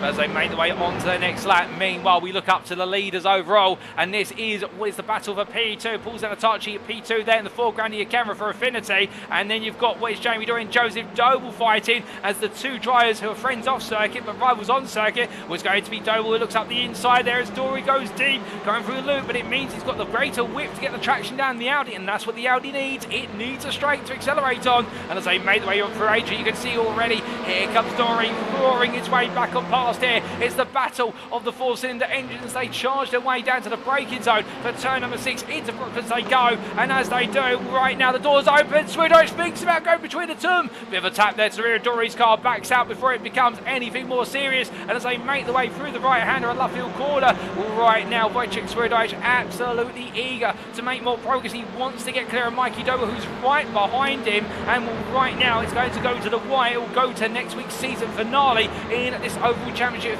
things continue on their current trend as they make the way up towards Copse Corner. Meanwhile, we look from them back to one driver's out to fight his way through the field after being speared off on the opening lap, and that is Luciano Vitford for Brabham Esports, who after what was an unfortunate incident between himself and Gavin Gardner, now moves up to P18 as he looks up the inside of Jay Calais to Copse Corner. He's already recovered 7 places, and I think right now he'll be going for a top 15 as a minimum if he can. But Calais coming back. Remember, Vitford has got success ballast in the car. Calais has as well, but it's not as much as they roll through. But Calais losing the rear of the car. They're coming on through. Now, was there contact? We're not quite sure. But Vitford there makes his way clear of his rivals and moves up to P18. Calais rejoins in the rear of your picture, but it's going to be a difficult rejoin here. But he'll stay ahead of Jegoslavsky and Nick Clements, as Clements stays ahead of the Czech Republic driver right now as they make the way on down the back straight once more. But from then we look back to Russell Fowler versus Harley Bicknell and Mark Kemp, with Mark Kemp being the driver at the head of this trio, and right now the Full Tilt Wheel Motorsport driver just trying to stay one step clear of his fellow Audi driver as Fowler looks up the inside here, coming on down. This is for P34, and whilst it may not be for points, it's a pride for these guys, albeit for Mark Kemp. He's trying to hold on to the final points paying position in the prime class with the company of Harley Bicknell just behind him. As they come through the right and into the left of the valve they go, where is going to be a move there from Russell Fowler, but from there we look a bit further up the order once again, and I believe we are taking a look at Jamie Dory here, who right now Wojciech Swirydowicz right behind. He's struggled to find his way past Joseph Doble. Swirydowicz looks up the inside in towards Village. He's going to try to look around the outside now. Dory will know how wide he can make his car. He knows how he can just simply obfuscate his rivals. They make the way through the left-hander, and up they go towards A-Tree Corner, and there you can see Swirydowicz as close as he gets. He's not going to find a way through as we ride on board and looking from at the rear interior of the next-gen pink Audi RS3, and that Hyundai Veloster, well, that Hyundai Elantra we should say, is close, but it's not close enough to try and make a move happen as they make the way into the braking zone. Into left they go, but Dory goes a little bit deep. Swirydowicz thinks about it. Remember, he'll be to the outside of the next corner Swirydowicz sets himself up for, and in the end he thinks better of it, recognising the fact he just simply cannot attack here right now, and Dory is putting the car in the right places at the right time in order to make things happen. But as they head on through what is turn number 8 right now, side by side they go up towards Copse Corner, going on through into the right-hander, and as they come in towards what will be the 2 wide situation here, it'll be Swirydowicz on the inside. I don't think Dory's got a response to this, surely, as Swirydowicz right now just ekes ahead. Doble meanwhile waiting in the wings. That's Mikey Doble just behind as they come in towards Maggots, and as they do, Dory's not backing out here. He wants to try and get as many points as possible for the team's championship. Through the right they go in towards turn number 12, and as they do, it's a staggered 3-line formation as they make the way in towards Beckett's, and Dory retakes the position there. It's a brilliant racing between the trio as they come off the corner right now. It's the drag race onwards. Meanwhile, Smith still caught behind Wade Douglas here with Matthew Addy 3 turns behind him. Matthew Sheraton also in the mix, and Sam Olsen a bit further back. Absolutely glued to the rear visor Doble as they head up towards what will be turn number 15, and as they do, Andrew Holmes and Luciano Vitford watching all at a distance as they power through. Daniel Martin there flashing his lights. He's not too happy, but I think we're saying that's happened with Vitford quite recently as we say hello to Rob Sutherland there in the YouTube chat, and as they come on through turn number 15, the RD Simsport driver here trying to find his way back past his fellow pro contender. They're fighting for P18 at this time, and will absolutely on the rear of his rival as they come onto the brakes, and will, as they do, the Brabham Esports drive bouncing over the apex curve. That's not going to help the car's aspirations at all in terms of keeping the suspension intact, and Martin just runs a bit wide and does the same, and we know that Honda very sensitive to the raised curves as they go on through. Martin still flashes lights absolutely on the attack as they make the way in towards turn number 1, pushing as much as he possibly can as we ride on board here for the RD Simsport driver, just looking down over the nose of the car, and it doesn't get any closer than this as he thinks about switching, but in the end Vitford gluing himself to the inside, defending as hard as possible. Martin thinking he could throw the dummy, he couldn't quite in the end, and as they come in towards Luke Corner right now, Martin looking to cut back from the outside to inside, but Vitford just drags the car off the apex there, just simply meanders his way up to speed now as they make the way out of A-Tree, but again Martin close, brings it to the inside. Meanwhile, the Brabham Esports driver Vitford holds the outside, thinking he's got the confidence to swing it to the inside of left field. Into Brooklands they go, side by side onto the brakes, and as they do go from the left into right here, well right now Martin's got it done. He's got the nose ahead, he's got the whole car ahead, and meanwhile Vitford behind can't find a way back on the inside, and Daniel Martin finally finds his way through in a brilliant bit of racing action between the two, and Daniel Martin showing that patience pays off, there's no doubt about it. But meanwhile, whilst all this is happening, Andrew Pike trying to keep behind him both Lee Horn and Benjamin McCluskey for P7 as as they come on through Cops Corner with 2.5 laps remaining here in the second race of the day at Silverstone. And as they come on down towards Beckett's into Beckett's right now, Lee Horn had a good start to this race, now starting to find himself up against the pressure of some of the fiercest rivals in this top 10, albeit the RS Esports driver also going under the name of Mr. Fish in reference to his surname. As they come on through the Beckett's complex right now, it's going to be Pike who gets the better run here, and Horn just has to hope he can stay in the toe as they come on down towards turn number 15. But as they do, meanwhile, looking up towards the end of the run down the hanger straight, this is Anatachi being attacked by Joseph Doble as Doble looks up the inside, going for P2. It could be a big result here for Doble Sim Racing, but Anatachi's not going to back out. He wants his first ever P2, and as they come down towards the battle chicane, it's going to be the battle of the two velocities, both laden with weight, and as they come from left into right, Joseph Doble's still there. Anatachi gives him the space, they're still side by side as they come up towards Club Corner. Is he going to back out? Was Anatachi right now trying to push a wider and wider circumference? They rub doors, they make contact, but they carry on as if it didn't happen, and as they make the way to turn one onto the penultimate lap they go. Roaring on through the right-hander here, and as they come on through, right now in the end, Anatachi does have to back off, but look at how much pace it's cost them, as now it's going to be Jamie Dory who looks to look around the outside in towards the village hairpin. Through the right-hander they go, and as they do, he's going to try and cut back to the inside of Luke, as Anatachi then just makes the move impossible. He makes it too tight for Dory to put his nose in, otherwise it causes an incident, and as they come off of the corner there, smart trying from Anatachi, giving Dory enough space to consider a look, but not enough to actually make a safe look, really making Dory think about that one. And as they come on down the Wellington straight here, the Affinity driver, he may not have the pace of Joseph Doble, is now starting to pull away, but he's showing his defensive credentials no less.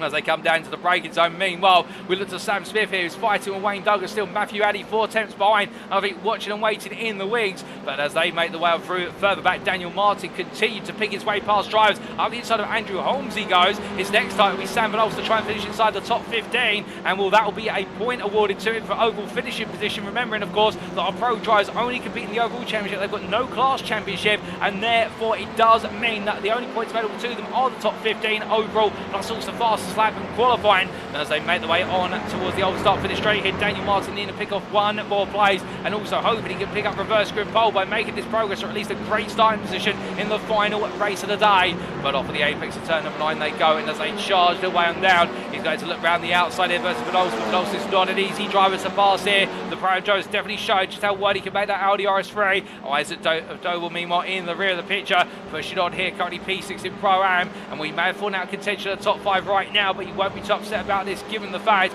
that Daniel Downing much further down the order, all the way down in what is currently P39, and just things are slipping away from Downing. Isaac Doble here, it's all coming to him as they make the way up towards turn number 15. But as they do, Matthew Sheraton here looking up the inside of Matthew, and it's the battle of the two Matthews. And as they come from 15 down the Vale they go, with the fight for P2 in the prime class, with Samson having found his way clear of Wayne Douglas for P11. So Smith right now pushing on still, but Sheraton here wanted the second spot on the podium, but Addy says no, but Sheraton says yes. And as they make the way through turn 17, a small tap of contact there, Addy slides wide, and as a result Sheraton does get on through. As they make the way onto the final lap of race here, white flag waves, and it's going to be a fast, a furious one, and a frantic dash to the finish now. And Sheraton's been run in towards turn number 1, side by side they go to the opening corner.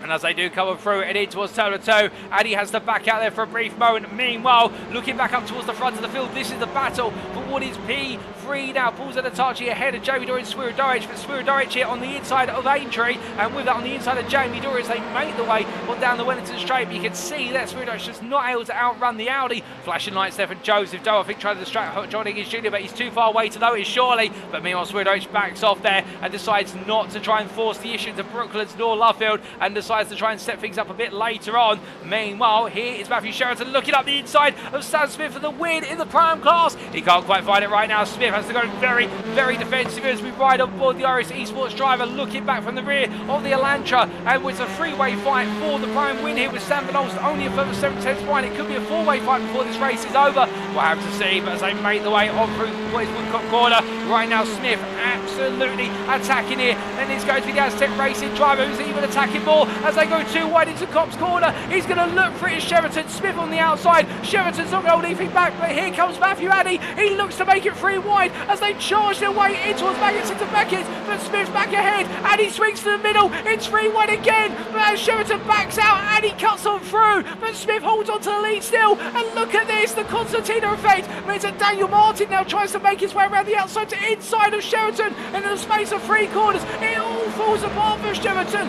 The line that was at the top of the podium is no longer there, but as they make their way down the hanger straight, it's now going to be the charge. Sheraton versus Van Olst, and meanwhile Smith versus Addy. Although I think Smith feels as though he's safe at this point, but from them, we need to look back to the front of the field, ladies and gentlemen, because he makes his way on through the last couple of corners. We may have only returned to the racing today after a hiatus, but he's also going to return to the top step of the podium as he makes his way through the final corner. It's your winner. It's John Higgins Jr. for iRacing Esports, who takes the win in the second race of the day. Ahead of Joseph Doble at the touch to complete your podium. Ahead of Jamie Dorian, Wojciech Swirydowicz, Mikey Doble P6, Andrew Pike P7, ahead of Lee Horn and Benjamin McCluskey, Gavin Garner P10, and then Sam Smith will take the second win of the day in the Prime class ahead of Matthew Addy, race 1 winner, and then it will be Daniel Martin who splits the top 3 of the Prime class, with Andrew Holmes drifting to victory there in a run to P3 in the Prime class. Absolutely pleased with that.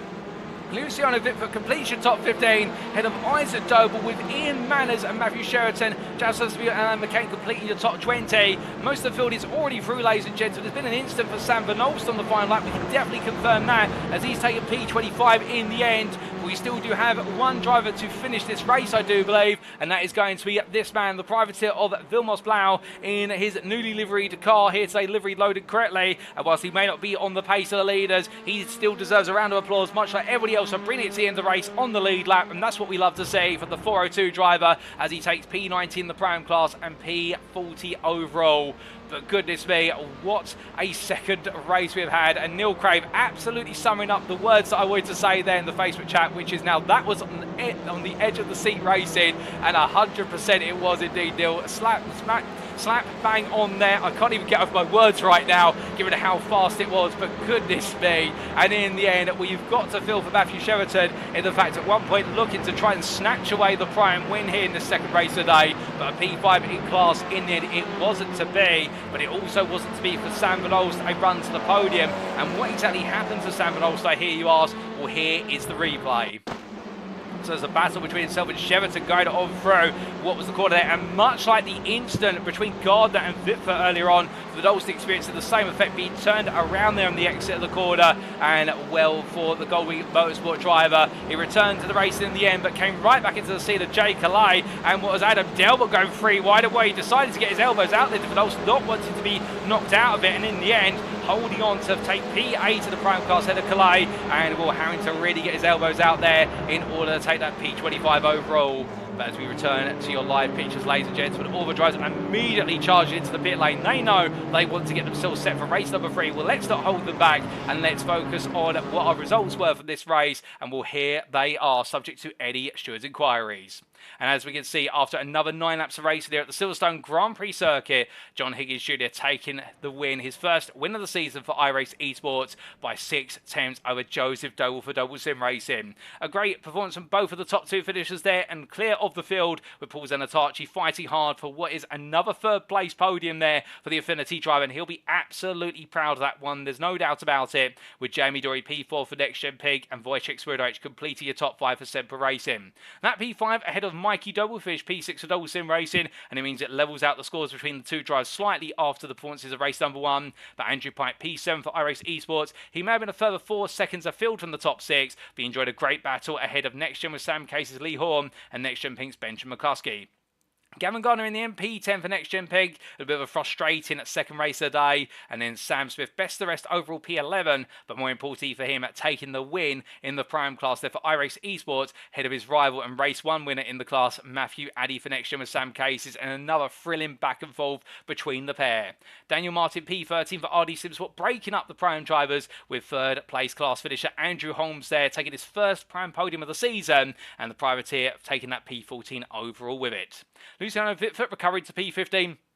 After the incident on lap number 1 there, a great recovery for the Brabham Esports driver, ahead of Wojciech Doble for Doble Sim Racing, and then Ian Manners taking P17 at Aztec Races. Matthew Sheraton rounding off his performance with P5 in the Pram class, and I think will be gutted that he missed out on the podium. Javsa Sabula and Alan McCain completed your top 20, with Nick Clemens P21 ahead of Piotr Jegoslavsky, who picking up there what was a P7 in the Pram class, picking up his best performance of the season thus far. Martin Shirley P23 ahead of Adam Delmont, with Sam Vidal's P25 there, and the Goldwing Motorsport driver having to make that very late recovery to hold on to P8 of the Prime class ahead of Jay Calais, with Wayne Douglas P27 ahead of Ben Altrier, and your top 30 being completed by Luke Jones and Russell Fowler.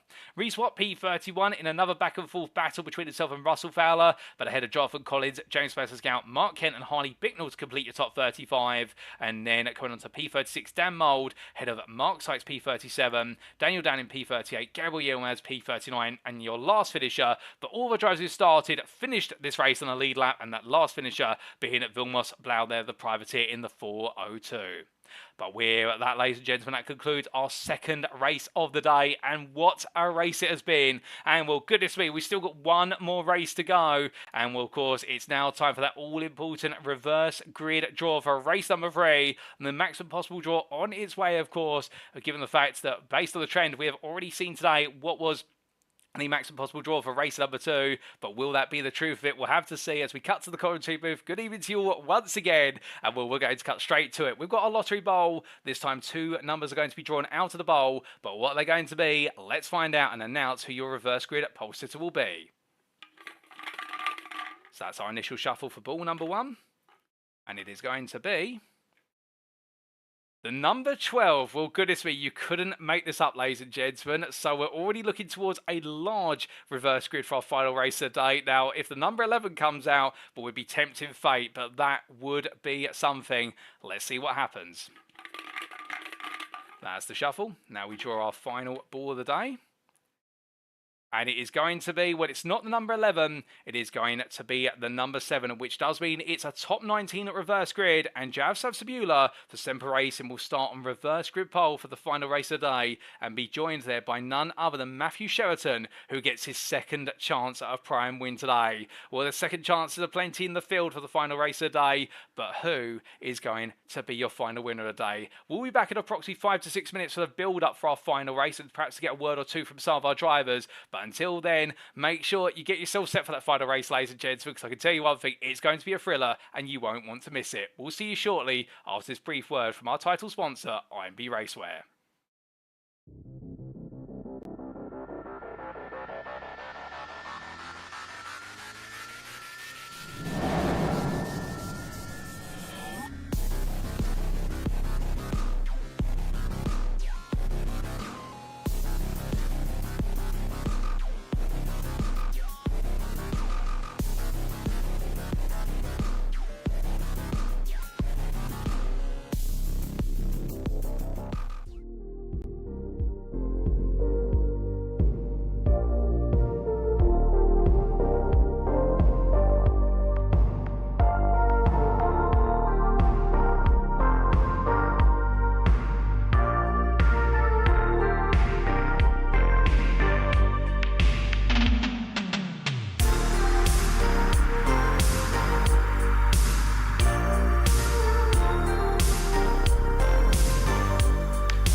Alrighty, ladies and gentlemen, we are back one final time today for the build-up to race 3 of 3 here in round 9 of the NXTCC Season 5. And here at the Silverstone Grand Prix circuit, we have seen it all today. Phenomenal pole laps, brilliant batting, and deserved race winners from Fast and Furious fighting up and down the field. And as we get set for one final race, the big question that sits on everybody's lips is who is going to be the winner in our final race of the day, both overall in the Pro-Am class. And could we even see a Pro-Am take victory here today? Because we're going to have a number of Pro-Ams starting inside that inverted top 19 reverse grid. Well, firstly, we'd just like to say, if you're tuning in via Facebook, unfortunately, we can't see the chat anymore. There does seem to have been an issue that's occurred with regards to our connection between our chat service and also what is the Facebook service. But we can still broadcast to you, so don't worry. You're still there and receiving the broadcast. Hopefully you are, but we just won't be able to see the chat any longer, unfortunately. We are trying to repair that in the background, but it doesn't look as though we're going to be able to get it repaired any time soon. But speaking of getting things repaired, all the drivers have had the hammers out on the cars and got the bumps and dents out of the cars. There's no doubt about it. And with only minutes to go before we do go racing one more time, we're going to get a quick word with one of our drivers. And I think we're going to try and get a quick word with the man who fought his way back to victory for what was race number 2 in the Pro-Am class. And that is going to be none other than Sam Smith. I do believe at the moment he is currently out of the car, waiting to go once again. We're going to try and catch him anyway as we look to his teammate there, avoids Nick clearance, and give us a brief moment, ladies and gentlemen, and we may be able to just get a patch through to Sam Smith down in the pit lane. And I think we might just be able to get that now, as in fact we do now try and get the communication on through, and as we do, we're going to be getting a word with Sam Smith now. Sam, have you got a quick moment for 1 or 2 words before we go racing once again? Yeah, sure, yeah. How you doing, yeah? All good, thank you. But more importantly, how are you doing after that phenomenal drive to victory in race number 2? Yeah, it was a bit sweaty in the cockpit, to say the least. But yeah, I really enjoyed it. Good race, great racing. Oh, that's A fantastic. few little moments.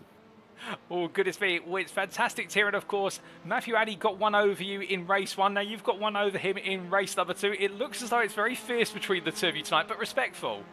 Yeah, really good racing with Matthew. I blew the tyres, I think, in the first one, and I just took it a little bit more steady on the exits in that one to preserve the tyres, and yeah, it felt better towards the end of the race, so I managed to keep in front of him.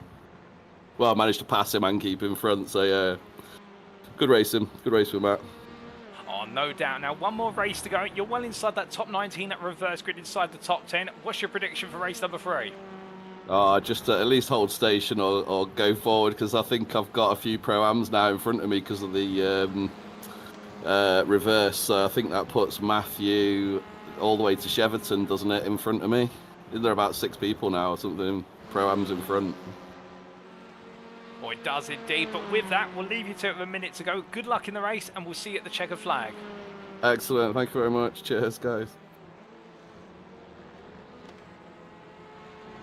So hearing it there from Sam Smith, a quick word from our iRacing esports driver who's currently sat down in the pit lane, so we weren't quite able to get the visual of his car, but we were able to see an iRacing esports Elantra, much like his own, in the form of Nick Clemens, is making its way on around there, and absolutely overjoyed at what was the performance of, excuse me, our second race, and now looking forward to the final race today. But talking about there the fact he's going to have to carve his way through quite a few fellow Pro-Ams if he wants to try and take victory or at least push towards the podium. But then again, never say never. We can see some fireworks fire off. I can tell you one thing, it's got very, very hotly tempered down in the paddock after race number 2. Quite a few drivers there with bumps and scrapes off of one another. We're not going to repeat some of the words ushered, but it's standard with regards to drivers getting very worked up in the racing, and that's what the NXTCC brings out drivers. Everyone fiercely wanted to win, and well, right now they're going to settle their differences, and it's going to be on circuit, a hot final race of the day, as it is time for race number 3.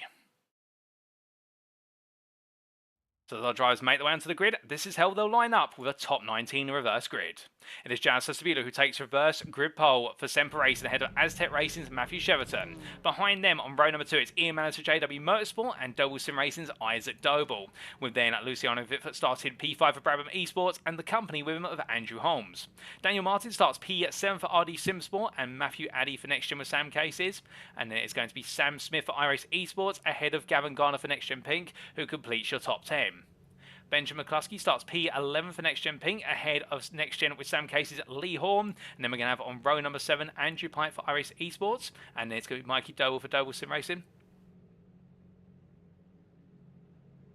Apologies, ladies and gentlemen. We've just had a word fed into us that there is going to be a delay to the start due to changes with drivers connecting correctly to the iRacing lobby. So therefore, we may not be going green flag racing immediately here, but I don't believe it's going to be an aborted start. It's going to be a delay. So therefore, we're not going to be charging into the racing straight away, but that's just been fed through to me by Race Control. Thank you to them, as always, keeping us posted. That does mean we can continue to take our time going through the grid. So we will have Andrew... We are going to have Andrew Pike starting at P13 then for iRace Esports, Mikey Doble for Doble Sim Racing starting P14, and then it's going to be Wojciech Swirydowicz and Jamie Dory line up together on the 8th row of the grid ahead of Paul Zenatachi for Affinity, and will be Joseph at Doble for Doble Sim Racing on the 9th row. Row number 10 completing that top 20 goes to John Higgins Jr. and Alan McCain, with Nick Clemens and Pietro Jegosleski on row number 11, ahead of Martin Shirley and Adam Delmont on row number 12, and then it'll be on row number 13 Sam Van Olst and Jay Calais, will be Wayne Douglas and Ben Altria on the 14th row, and your top 30 being completed by Luke Jones and Russell Fowler. Reese White and Joe Collins line up on row number 16 ahead of James Masserscow and Mark Kent, and then on row number 18 it's Harley Bittner and Dan Mould, with then Mark Sykes, Daniel Downing on row number 19, and Gabriel Yilmaz will be starting P39. Last but not least to our drivers, we are seemingly missing a couple of drivers from races 1 and 2, but the grid is mostly set. We are just waiting on one driver on the grid right now. I do believe it is Wojciech Swirydowicz to get into position, but with that, of course, it does mean that as our drivers sit on the grid, all those tyres are going to get colder with the delayed start here, but that race start will be getting underway sooner rather than later. But everyone right now absolutely raring to go, and as we sit on board here with Joseph Doble, and the Doble Sim Racing driver here, 9, he's got some hard work to do after that second place finish in what is race number 2, but also he's going to have the company of Paul Zenatachi and John Higgins Jr., and all three of them are going to be absolutely laden with weight in their cars, and they've got the hard work of trying to find their way through. Meanwhile, a bit further up the road, starting P4, is another member of the Doble family, Isaac Doble here,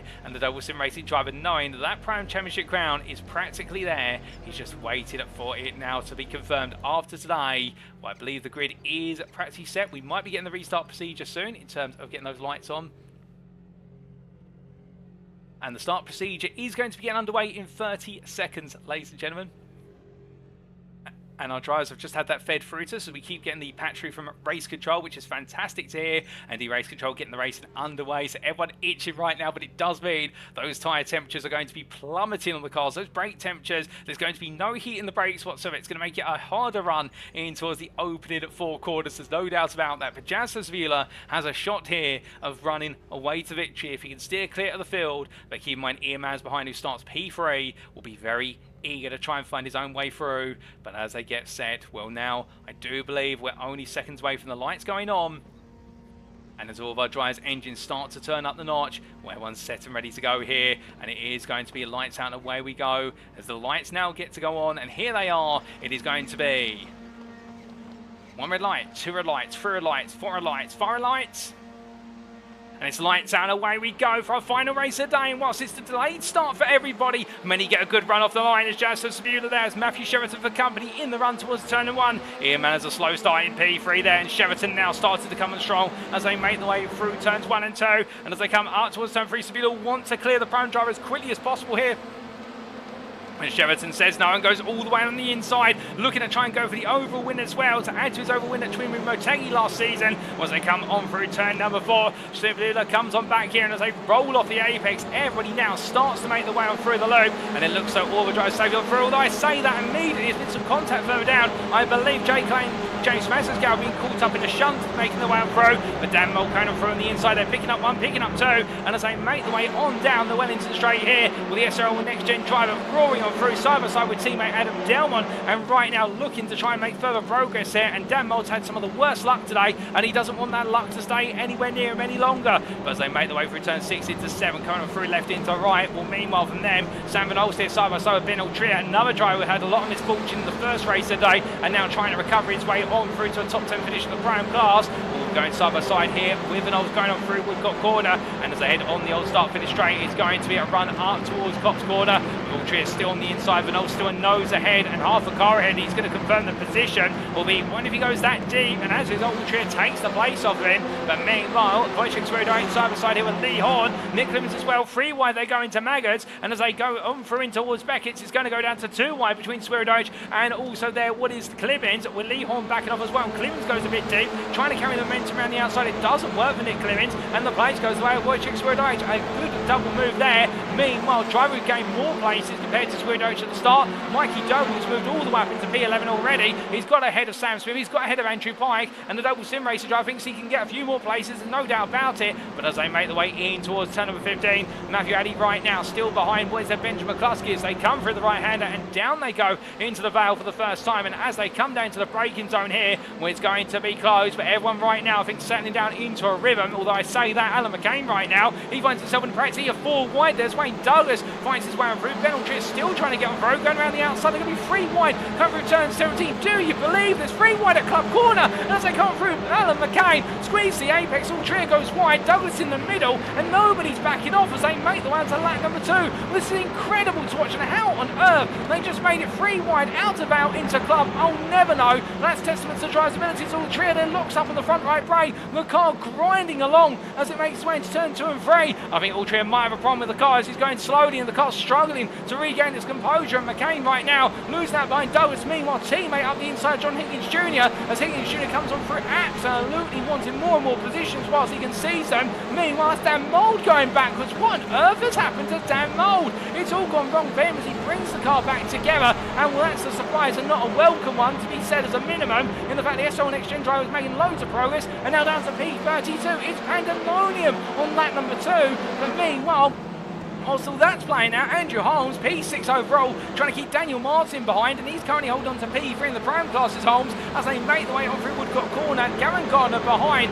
and right now the 3 primes inside this top 10 absolutely resolute and refusing to budge. As they head in towards Cops Corner, I think Martin's going to make Holmes move aside whether he likes it or not, coming on through the right, and as they go on to the run down towards Maggots and Beckett's, where it's going to be here Daniel Martin's run to savour, given the fact that Holmes hasn't picked up enough speed in order to try and come back at his rival in the run on down. And in towards the trail braking zone, they commence their charge as Gavin Garner continues to look on, and meanwhile Nick Clemens behind, still stuck to the back of Wojciech Swirydowicz. But as they all start to calm down here into the snaking sequence of corners, further back in the rear of the picture, that's Jay Calais, who's going on the attack versus Piotr Jegoslavski, as both of these drivers had difficult starts and right now trying to recover their way back into this race. But meanwhile, speaking of drivers on the recovery, we look at what happened to Dan Mould at the start of this lap.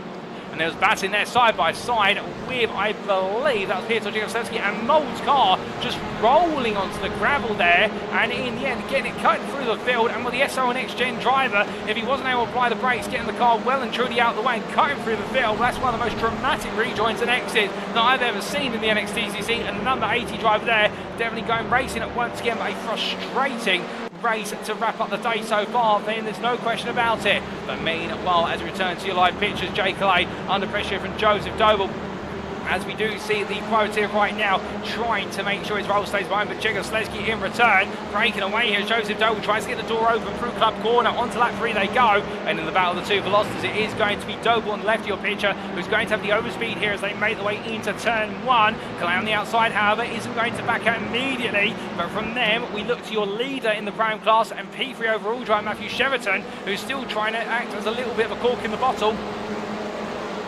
and stop the flow of pro drivers making the way through into the top 3 positions. And we're trying to hold on to the final spot of the overall podium versus what is it in Manders here, as these two make the way down the Wellington straight in towards the next braking zone. And as they do, Chelsea Spieler and Luciano Vitford breaking away 3 tenths between the two of them at the front of the field, and they're being allowed to just gradually take that lead fight and run off with it. And I think they'll try and work together and make sure their fight stays between the two of them all the way to the final lap. But as they come out of Luffield Quarter right now, you can see the long train of cars as they make the way on, around and on towards Woodcock Quarter once again. And as they do, we look back and right on board here with Wojciech Swirydowicz, the Semper Racing driver, who finds himself 5 tenths clear of where Nick Clemens behind and 5 tenths away from Jamie Dory in front. And the point being here, in the fact that all these drivers right now seem to be equidistant from one another. I think just teasing out where the car is, trying to get themselves into the group and trying to get the tyres up central. Remember, they spent a long time sat on the grid due to the delayed start in order to make sure every driver was able to connect to the race, and therefore right now what would normally take 1 or 2 laps to warm the tyres up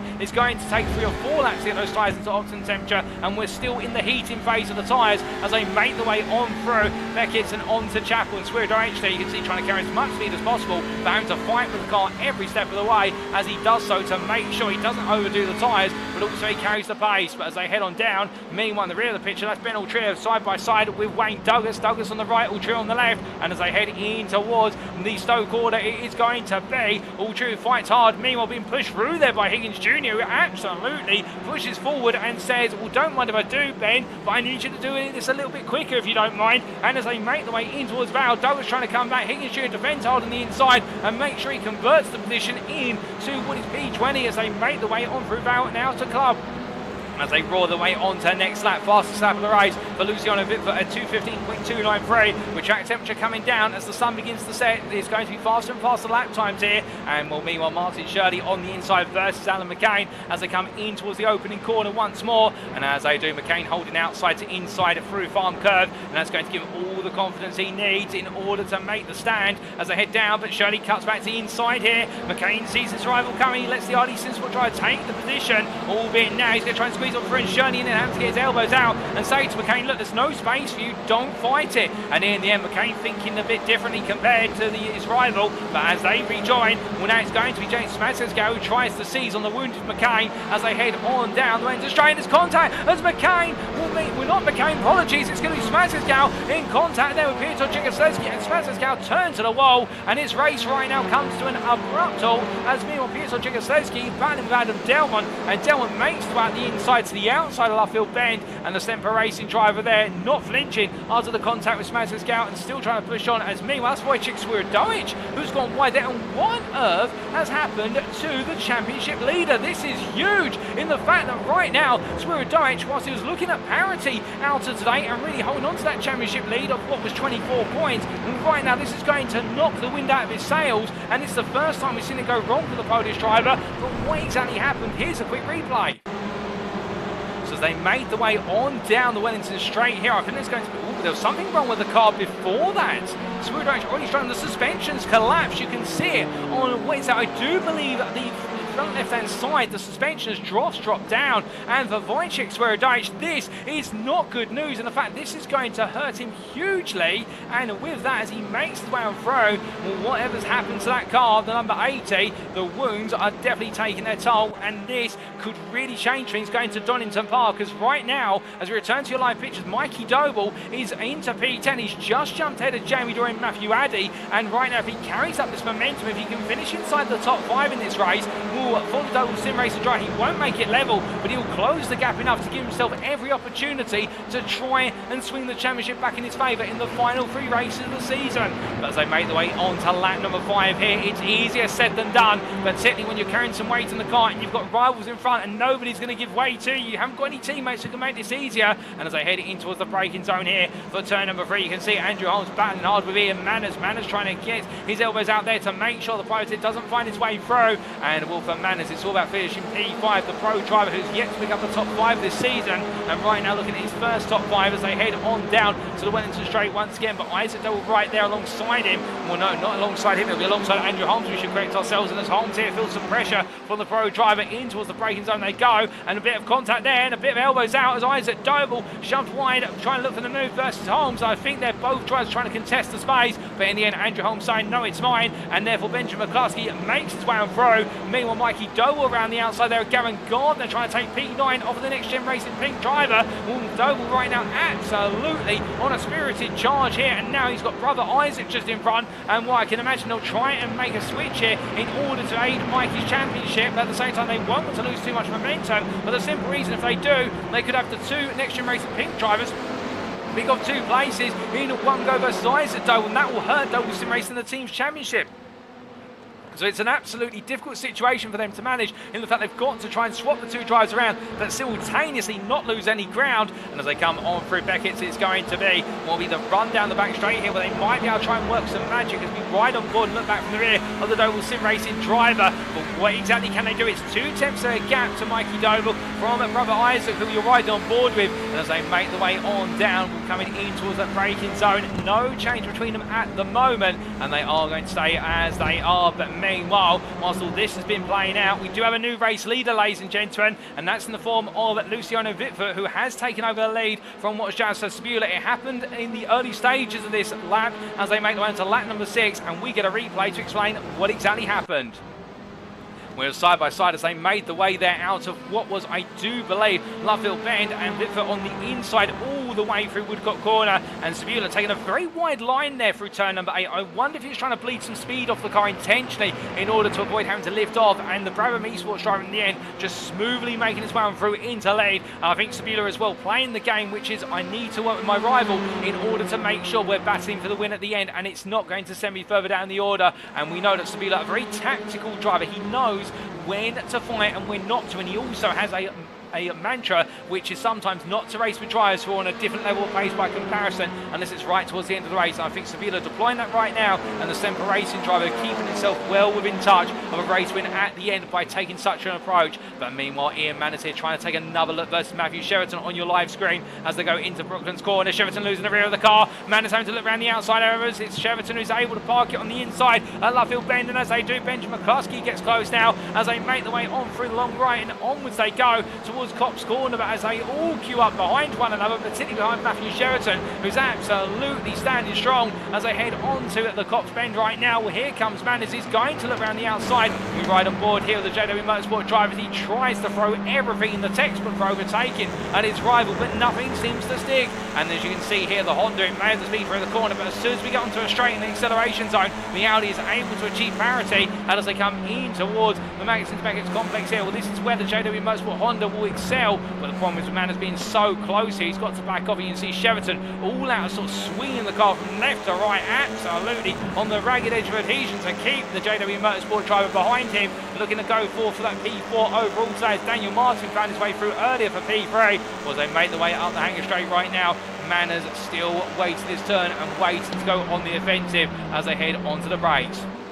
But as they do, meanwhile, Isaac Doble being passed by Mikey Doble. They've made the switch happen in to Stowe Corner there. Tactical decision by looks Figs, and it's worked out. As you can see now, Isaac defending hard. Also, Mikey there putting the car in the middle of the road. And I think just trying to make sure the Noble Sim Racing team go as wide as possible. But here comes NXTGEN Racing picking around the outside to inside goes Jamie Dory. And where on earth did that come from the NXTGEN Pink driver? One moment, he was the best part of half a second back, in the next moment, he roars on through. And with that, that's an incredible move. And now Gavin Garner is going to try and mimic it into turn 1, but he's not close enough to do so. And as the Audi RS3 driver pushes on here, well, Jamie Dory, I don't think anybody expected the NXTGEN Pink driver to come from that far back and just swing it on past. But here comes Gardner in return as he looks up the inside of the Village Corner onto the outside of loop. And as he does so, Isaac Doble there not having to fight as much as he would like potentially, given the fact it looks like Gardner just able to make his way on around. And Isaac Doble right now drops to P11. He stays P3 in the prime class, but he's got the company of Matthew Addy now starting to encroach right behind him.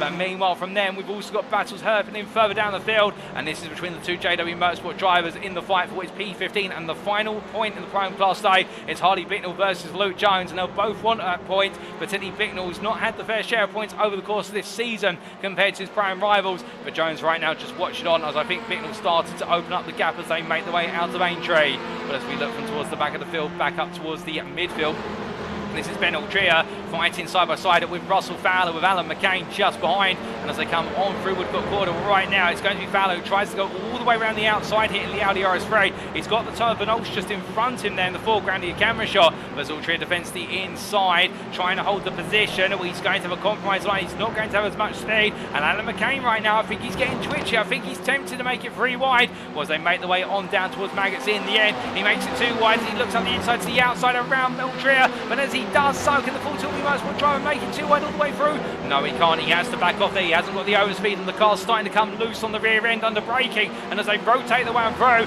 it's going to be Alan McCain with an absolutely brilliant piece of manoeuvring, who moves up to P7 in the prime class, or what is P19 overall. But from them, it's now going to be iRacing Esports who make it almost 2 by 2, 3 wide as they make the way on through Stoke Corner. That's Matthew Addy fighting there with Andrew Pike, with Sam Smith and Nick Clemens just behind. I can imagine right now that Addy's thinking which one's he got to defend against. And Smith makes his way up the inside on Pike here. He wants his fight. He wants another shot at Matthew Addy. These two are both picking up a winner piece in the prime class so far. I don't think they're on course to pick up another win today, either of them, given the fact they're fighting for P4 in the prime class and the class leaders up in P4, whereas they're battling for P12 overall. But the point being here right now, I think they're enjoying their rivalry and they don't want it to end as they go on to lap number 8. It's going to have to end at some point today, given the fact we've only got 2 laps to go, but I'm sure they'll pick it up again at Donington Park. It's absolutely fascinating as they make the way up through. And meanwhile, from them, Russell Fowler and Samuel Olsen in the battle of the 2 Audis. Here comes Fowler up the inside into the village hairpin, and Olsen on the outside trying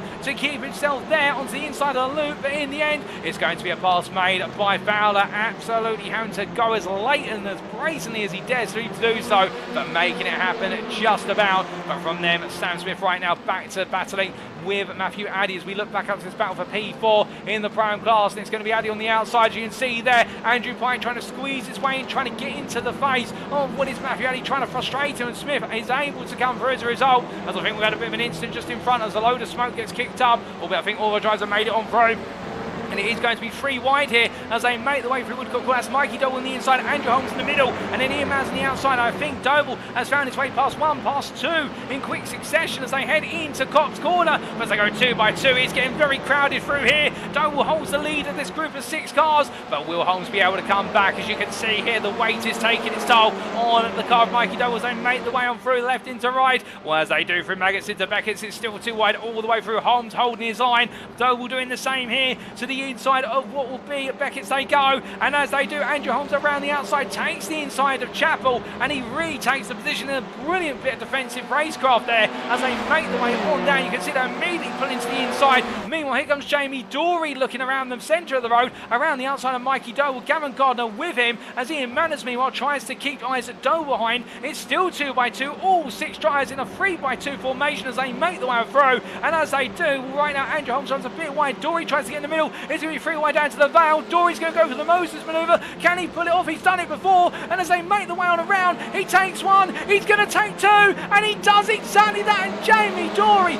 roars on through, and I don't know what it is with the Vale chicane and Jamie Dory, but right now he's absolutely indomitable through there as he moves up to P6, and as they make the way on towards the final lap of this race, well, you would have thought that was the final lap given how tense it was. We've still got 1 more to go, but what a move from Jamie Dory, and what respectful racing from all 6 of our drivers in an absolute cacophony of battling there, but fantastic battling all the same. And now Mikey's still having to fight versus Gavin Gardner. Gardner tries to turn in, but the double sim racing driver digging in, and he's got to here with the problems for what is Wojciech Swirydowicz in the fact the car has had to go and lap down right now for the double sim racing driver. He's got to get every point he can. He's got to pounce whilst his rival is wounded, and as they make the way in towards turn number 6, going into left-hander, it's going to be a double sim racing driver who tries to find his way in versus Holmes, but he's being made to work for it every step of the way, as meanwhile Ian Manners tries to find his way past Gavin Gardner as they come through turn number 7, but I don't think he's going to be able to find it right now as Gardner there just simply makes himself as wide as possible. He's right on board with the JW Motorsport driver, and as they come on through, well there Gardner goes a bit wide to the outside. We can see now the Audi starting to pull back ahead. Manners holding that inside, trying to outbrake his rival, does exactly that, goes absolutely hot on the brakes as meanwhile Isaac Doble now starts to close up, so does Sam Smith, and what Isaac Doble having to try and get on through here as he wants to steer clear of Smith, as meanwhile Manners goes onto the grass, and as they come through into Maggots here, well right now it's going to be Isaac Doble backs up, keeps Smith behind, but Manners with that run to the grass losing some momentum. But as they head on through what is Beckett's corner, we look to your race leader as he heads up the rise in towards Stowe Corner. He hasn't had too much time on the camera right now, but I can tell you one thing, he's going to get it all the way to the end, but he's got just a Sabila right behind him as they come down through the Vale. We only took one pass. It was Luffield Bend in order to take the lead, but after he hasn't looked back other than to make sure that Sabila's not trying to send one up the inside, and as they make way through the final two corners, we're going to have 3 different winners overall today, and Luciano Vitford is going to be your 3rd winner of the day in race number 3. He takes the win for Brabham Esports. Joseph Sabila takes P2 for Semper Racing, and Daniel Martin in a triumph return to the podium for RD Sim Sport. Benjamin McCluskey will complete the race P4 ahead of Matthew Sheraton, who takes the prime win. It's 3 prime winners in 3 races for Aztec Racing. Jamie Dory P6 ahead of Andrew Holmes and Mikey Doble. Gavin Garner P9, Ian Manners P10, Isaac Dole P11 in a podium that I do believe will confirm him as your Pro-Am champion with a round to spare for Doble Sim Racing. Congratulations to him. We'll give you the update on that next week. Sam Smith meanwhile behind P12 ahead of Andrew White, Nick Clemens and Lee Horn to complete what is your top 15. We've still got more drives to come to the finish line, including here Luke Jones, who right now in a heavily wounded car is just trying to limp it to the line. I don't think it's going to make it, ladies and gentlemen, and well, in the end he's going to literally be crawling to the line in the end. Something's gone wrong for Jones's car, but I think he will just about make it, as meanwhile, in fact he won't, as Gabriel Yuaz parks up there as well. Both tries do. Wojciech Swirydowicz in fact gets 2 places back, but that'll be P34 for the championship leader going into tonight, and it'll be Gabriel Yuaz and Luke Jones who are P35, P36, and those are your last finishers in this race. But goodness me, what a final race today, and we kept saying in terms of from race to race that it couldn't get any more intense than this. Well, this race definitely had it all, and what a reverse grid race for the final race of the day to remember. But for Luciano Vitford, it was a controlled race to victory after taking the lead off of Jaroslav Sabila on what was lap number 5. Well, he had the pressure from the Semper Racing driver, but he never looked so he was going to wilt under it. And in the end, doing everything right to hold on. And Matthew Sheraton the same. They're fighting for an overall podium at first, but couldn't quite bring it together. But in the end, decided to prioritise taking the prime win, an overall P5 as well. And the Aztec Racer driver bringing home a season best performance in the 390 machine. And he'll be absolutely pleased with that. As meanwhile, Andrew Holmes, their 2nd place in the prime class. It doesn't get better for the privateer. He's picked up his first 2 podiums of the season in the prime class and his first ever overall top 10. And he will be absolutely proud with the privateer, as will Isaac Doble, the Doble Sim Racing driver, in the end, bringing home a trio of results today, with his main rival Daniel Downing having a nightmare day today. Well, for Isaac Doble, it is a championship that is coveted for a long time. He'll get the official confirmation at the end of next week's round of racing, but I do believe this confirms him as your champion, ladies and gentlemen. Albeit as all the drivers come into the pit lane, Joseph Sabila there with another solid drive to 2nd place. Back-to-back 2nd place over the course of the season sometimes, but today 1 2nd place here for the Semper Racing driver, and Daniel Martin in a quiet race number 3, but a deserved P3 with that. But as all the drivers make their way into the pit lane, let's take you through those race results, our final race results of the day, subject to stewards' inquiries, and here they are.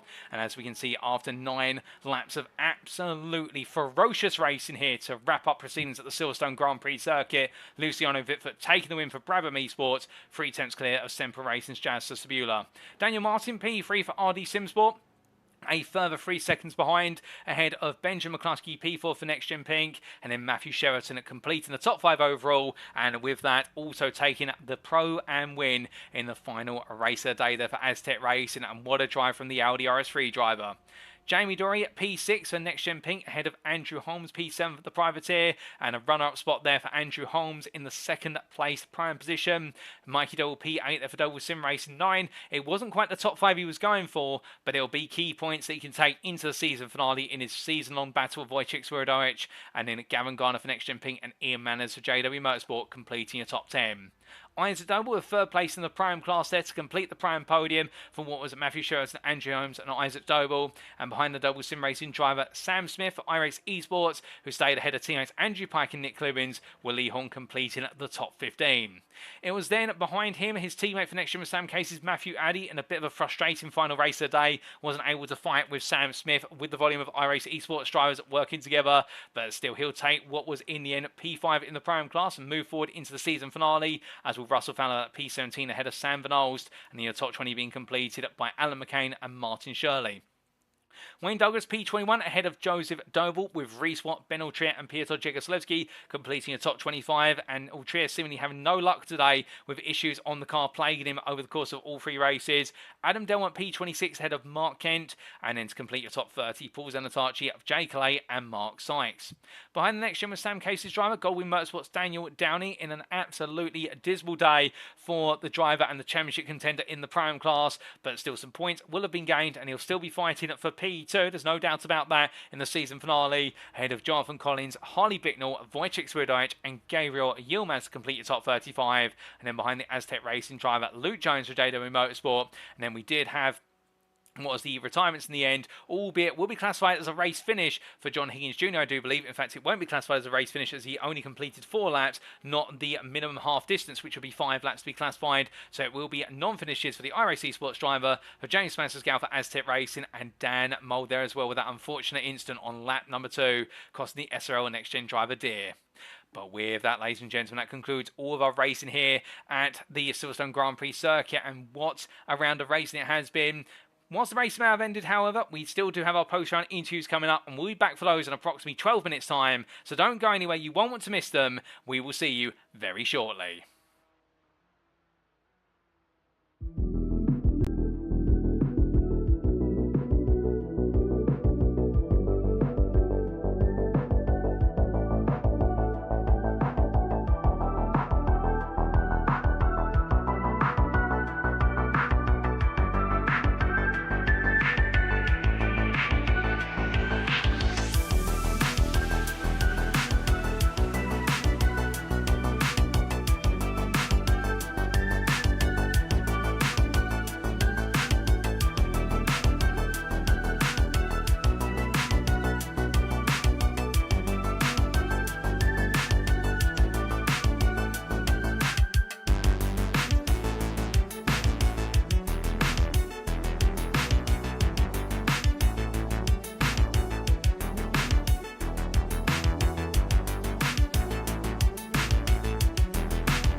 Alrighty, ladies and gentlemen, without further ado, it is time for our post-round interviews. And today, we're going to be hearing from two of our drivers, one from the Pro class and one from the Prime class. And we're going to be starting off hearing from a driver who's returned to the grid as of today and enjoyed the race and picked up a win in race number 2. It's none other than John Higgins Jr. for iRacing Esports. And then we're going to be hearing from one of our Pro-Ams, one of the very popular drivers on the grid, no doubt about it, and that will be the privateer of Jay Calais, who today picked up what was a brilliant third place lap in qualifying for his class and also the podium in race number 1, albeit challenging at races 2 and 3, but getting stuck in as always. Without further ado, joining me in the interview room now is none other than John Higgins Jr. Good evening to you, John. It's good to have you back on the grid. It's been some time and it looks as though you're right back into the thick of it again and you enjoyed the racing today at Silverstone. Yes, mate, it's good to be back. Decent night apart from the last race. Race 2 was good.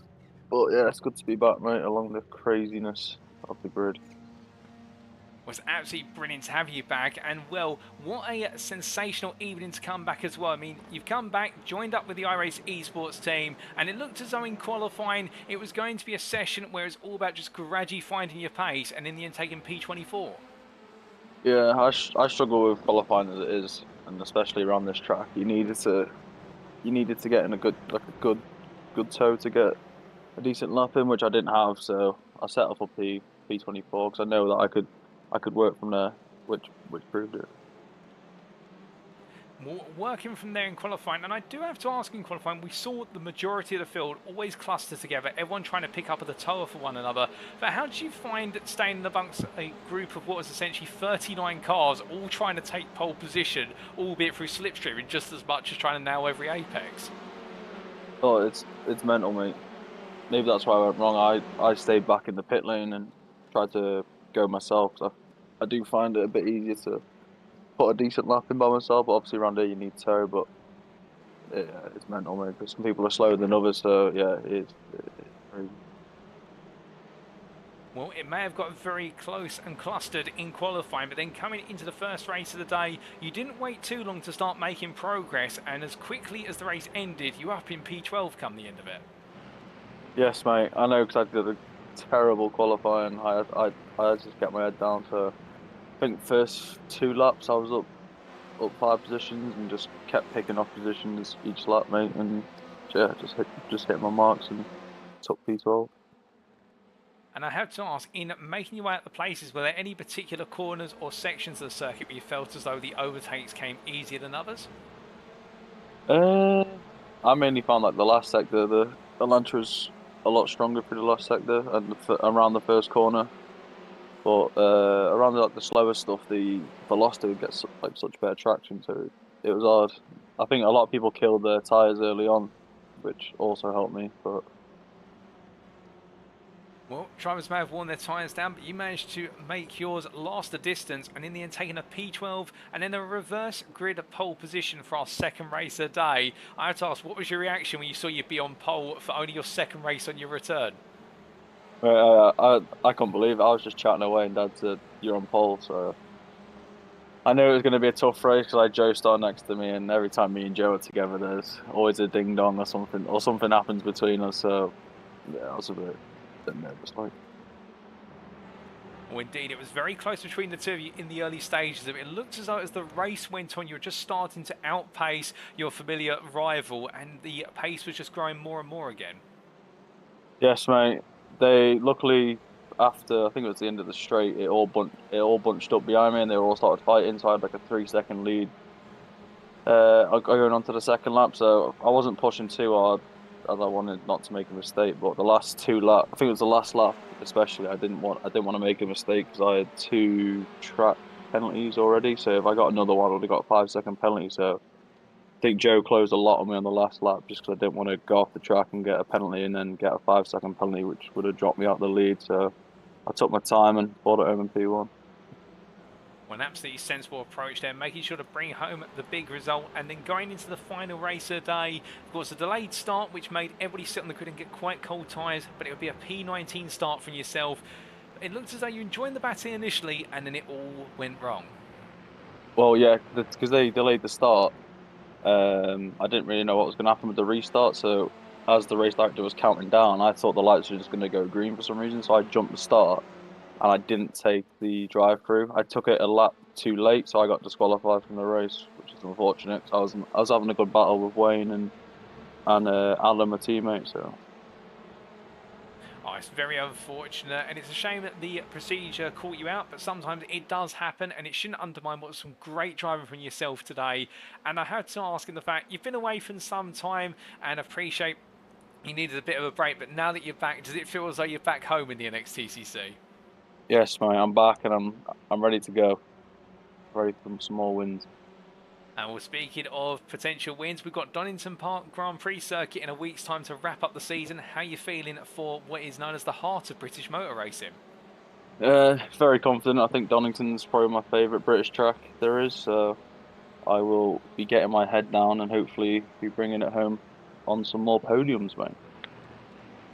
Well, I like the sound of the confidence there, John. And just before we do let you go, is there anybody you'd like to give a shout out or a thank you to live on the broadcast tonight? My dad's sitting behind me, who's about 5 foot away watching on the TV. Higgins Automotive, and the boys at iRace, Fish, Nick, Sam, and Aaron. Well, John, as always, it's been an absolute pleasure to have you join me in the interview. It's great to have you back on the grid, and what a way to return to the grid today. You may have had a bit of a slow start in qualifying, but you definitely didn't stubble when it comes to the racing. Whilst race number 3 didn't go your way, plenty of batting all the way through to your return to the pits. We look forward to plenty more at Donington Park, but until then, well done your results today. Thank you for joining me in the interview room, and have a great rest of your evening. And you, mate. So hearing there from John Higgins Jr., the pro driver who absolutely went all in today on his return, and you can hear it in his voice as well. He may have been away for some time, but the enthusiasm has never faded. And talking now about the fact in qualifying, not really strong in qualifying, and we have previously seen from Higgins Jr. the fact that things haven't normally worked out in qualifying sessions. He's normally been at least 2 or 3 places off the pace they would like to be in. So in the end, to qualify P24, it was definitely going to require some elbows out racing and absolutely roaring, rampant charges through the field, and he did exactly that to take 12th place in race number 1. And well, of course, the final eligible spot, and in the end, it was drawn from the Lottery Bowl. Fortune on John Higgins Jr.'s side, and going into race number 2. Well, of course, like he said there, a little bit of skepticism over his shoulder because, of course, old foe and rival Wojciech Doble alongside him. And, well, as the two made their way away, it did look as though it was going to be very close between them. But in the end, well, they managed to settle their differences, and it was Higgins Jr. who would gradually break away, with the rest of the field starting to fight behind him and bring on home the win, albeit not without the worry about track limits. And then race number 3, unfortunately with the delayed start and being caught out by the change of starting procedure as a result, picking up a disqualification because he wasn't able to serve the drive-through penalty in time that was awarded to him by the automated iRacing shielding system. An unfortunate end today for the iRace esports driver, but you know what, it's happened, and he looks forward to Donington Park. And of course, this is a season really now where he's laying the foundations for a potential challenge in season 6, which more of that in the broadcast next week. We promise you there's plenty of details to come with regards to season 6 in our season finale in a week's time. But for now, what we've also got coming in our season finale is the absolute ferocity of John Higgins Jr. and his charge for further podium place. He said there he's looking for more podiums in our season finale, and I can definitely believe him. I think it's not the last we've seen of him on those steps. But now coming on to our second and final interview for today, I'm going to be talking to Jay Calais, the man who definitely today has had a great day of racing. In fact, I think a season best set of performances, it could be said, as he gets ready to join me in the interview room, I should say. We're just letting him know that he's ready to join. And as he gets himself set, they're going to be hearing the story from the man who definitely put in the major stint with regards to the racing, albeit race number 3 not working out. And as he now joins me in the interview room, good evening to you, Jay. It's been looking as though this season has been one where you've been rising up through the ranks in the Pro-Am class. And today, you found yourself P3 in qualifying in the class, and also in race number 1, P3. And again, right in the thick of the battling as well. I mean, you've always been one for sticking your nose in and getting those battles underway, but today it really worked out for you. Yeah, this being my local track, I sort of had a slight reputation to uphold with it, but as soon as I found out I was quite high amongst the Pro-Ams for qualifying, the belief just sort of set in, and there was a lot of battling through all three races today, to be honest. But that race one, it was just about just trying to keep my head, see what pace everyone else was setting, and it was probably entertaining for you lot watching, but highly, highly stressful behind this wheel. I can tell you that now. Glad to get the P3 at the end of it, though. Oh, without a doubt. And talking a little bit about qualifying, because there was a period in the qualifying session whereby you were looking to be on provisional pole, only then for the lap time to be shattered from a 2:16.1 to a 2:15.9 for Ben Altria, and that's where it stayed for the rest of the session. I mean, was there a glimpse at one point that you might pick up your first prime pole position? I'll be honest. I just for qualifying, I put down the times. It's not until the very end that I sort of reassess where everything is, try and put in one last lap. So I wasn't actually aware I was that high up that early. But that was a hell of a lap from Ben then. But I mean, as the season's gone on, I've been trying to get quicker and quicker, and just knowing that I'm good enough to be up there in that class, I'm very happy with that.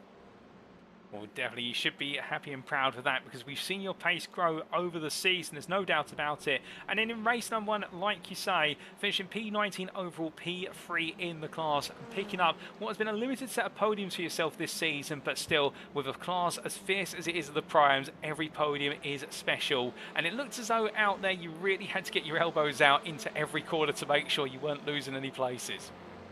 Absolutely. Everybody on the field has just been absolutely ferocious tonight. I may have upset a few people with the elbows, but I'm not a doormat. I'm not here to get walked all over, and I won't let people drive how they want to drive against me.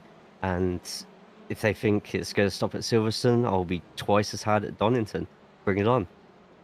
Oh, absolutely love it, and that attitude definitely going to show just how great the race it is of the Prime class. And going into race number two, it looked as though it was a decent start, but then in the early stages we did see a bit of an incident that cost you quite dear, and in fact quite a few places. Yeah, unfortunately, things like that happen. I have reviewed the incident, and it is just very, very unlucky. It was just, once again, just really good battling, really, really close, and unfortunately, luck just wasn't on my side at that particular moment. Well, indeed, unfortunate, but still another opportunity in the final race of the day around the Silverstone circuit. And as we look back at some of the replay pictures from the final race, we got to see in the end finish P11 in the Prime class, P29 overall, albeit I think you won't be too sad about that given the fact you got to enjoy some great battling with Semper Racing's Piotr Jegotlewski. Oh yeah, it's a name I kept on seeing my relative, just couldn't get away from, couldn't pull away from, and I think yeah, it was a really sort of condensed pack at that point of the field, and everyone just taking chunks out of each other, taking places, heavily defending, heavily attacking, and I think we sort of got a glimpse of just how much everybody wanted those positions today. It was quite something to be in the middle of it, let me tell you now. Oh, without a doubt. And I have to ask, what with this being your home circuit, were there any particular parts of the circuit or corners where you felt as though perhaps you had the edge on most of your rivals in terms of overtaking or defending? Good question. Probably maggots. It's really a very difficult track. I did collect a few off tracks every now and then with it, but if you can just sort of like get that brake bias in and just glide the car through it, you can end up, it could be the difference with the exit to there through the long straight. It could be the difference between you gaining positions or losing positions. That was one I was really trying to for all three races, just to get absolutely spot on as much as possible. Oh, well, nailing that time and time again, definitely a challenge, but one you rose to. And now looking ahead, of course, to the Prime Championship, we've had round 9, we've got one more round to go. And as I look to my tables in the background, we do have yourself listed provisionally now as P10 in the Prime class with the round at Donington awaiting. I mean, given it's the fact it's your first season in the NXTCC, and for quite some time we've seen you have to try and break your way into the top 10 in the Prime class. You're finally firmly in there. How are you now feeling for the final round? Pretty confident, to be honest. Donington, I really do feel like I get along well at Donington. So it'll be interesting to see what it's like with a much bigger field than what the officials normally hold. bit more narrow than Silverstone. So I think if everyone carries the same aggression that we've had at Silverstone to next week, then there's definitely going to be a few tiers, not just at the front, but the middle and the back of the grid as well. Well, we hope they're not tears from yourself, and indeed we look forward to seeing just exactly how it all plays out in the season finale. And just before I do let you go, Jay, is there anybody you'd like to give a shout out or a thank you to live on the broadcast tonight? To everybody I had really good hard battles with tonight. Like everyone gave it their best, gave it their all, and yeah, obviously you lot who organised the leagues as well, because it's been an absolutely fantastic debut season in here, and who knows, there may be more after Donington. Oh, we would definitely love to see you on the grid for more than Donington, but of course that's a story for next week perhaps. But coming to the story here and now, a great set of performances, a great way to wrap up the race at Silverstone. Jay, it's been an absolute pleasure as always to have you join me in the interview room. Congratulations on your performances today. And we'll see you at Donington, but until then, have a great rest of your evening. Thank you very much, Paul. You as well. So hearing there from Jay Calais, the prime privateer, who today went all in at his home circuit with pride on the line and looking to be the home hero. And well, heroics are plenty in qualifying in race number 1. There's no doubt about it. We're P3 in class qualifying position, P20 overall. And interesting to hear his approach to qualifying in terms of keeping eyes on the times. In fact, not realising in the early stage of the session, the first half, he was the provisional pole sitter. But again, given how close this field is, I think that just goes to show you as well the fact that the drivers don't really have time to look at where their rivals are until the session's over and they're going to the grid. For the simple reason, in 15 minutes, literally you can be on pole one moment and the next moment you're down in P20. That is how intense it is. But going into race number 1, focusing on fending off his rivals and converting that P3 in class start to a P3 finish and doing exactly that. But then races 2 and 3, not quite able to replicate that podium finish, particularly race 2 at that late instant that dethroned him all the way down out of the top 5 and into a P9 finish in class P26 overall. The instant being, what was, my memory serves me correctly, at Stowe Corner. And we did see quite a few drivers get caught out there today in terms of side-by-side contact. But then going into our final race of the day, once again getting stuck right into the action. And whilst he may not have been able to bring on home was a top 10 finish, still some points on the board, and enjoying the batting and giving credit there where it was due to every driver he battled with today and saying just how intense the racing was. And he's been enjoying it, and he's looking forward to Donington Park. And could we see one last charge from the privateer? Could we see one last run to the podium, perhaps even a maiden victory of the season? Well, anything's possible at Donington, and we'll have to be there to find out in a week's time. But with that, ladies and gentlemen, that brings to a close our interviews for today. Only 2 interviews available. I can appreciate a lot of our drivers, I think, deciding to take things down a gear and rest up nice and well. And as we can see, John Higgins and Jay Calais, your interviewees, the former from iRacing Esports in the Pro class in the number 5, and the latter, the privateer, in the Pram class in the number 89. Congratulations to both of them on their performances today, and thank you to them both for joining me in the interview room. And with that, ladies and gentlemen, it is now time to give you an update on the Provisional Championship standings going into our season finale. And, well, things could not be more finely poised. We start off with the Overall Drivers' Championship.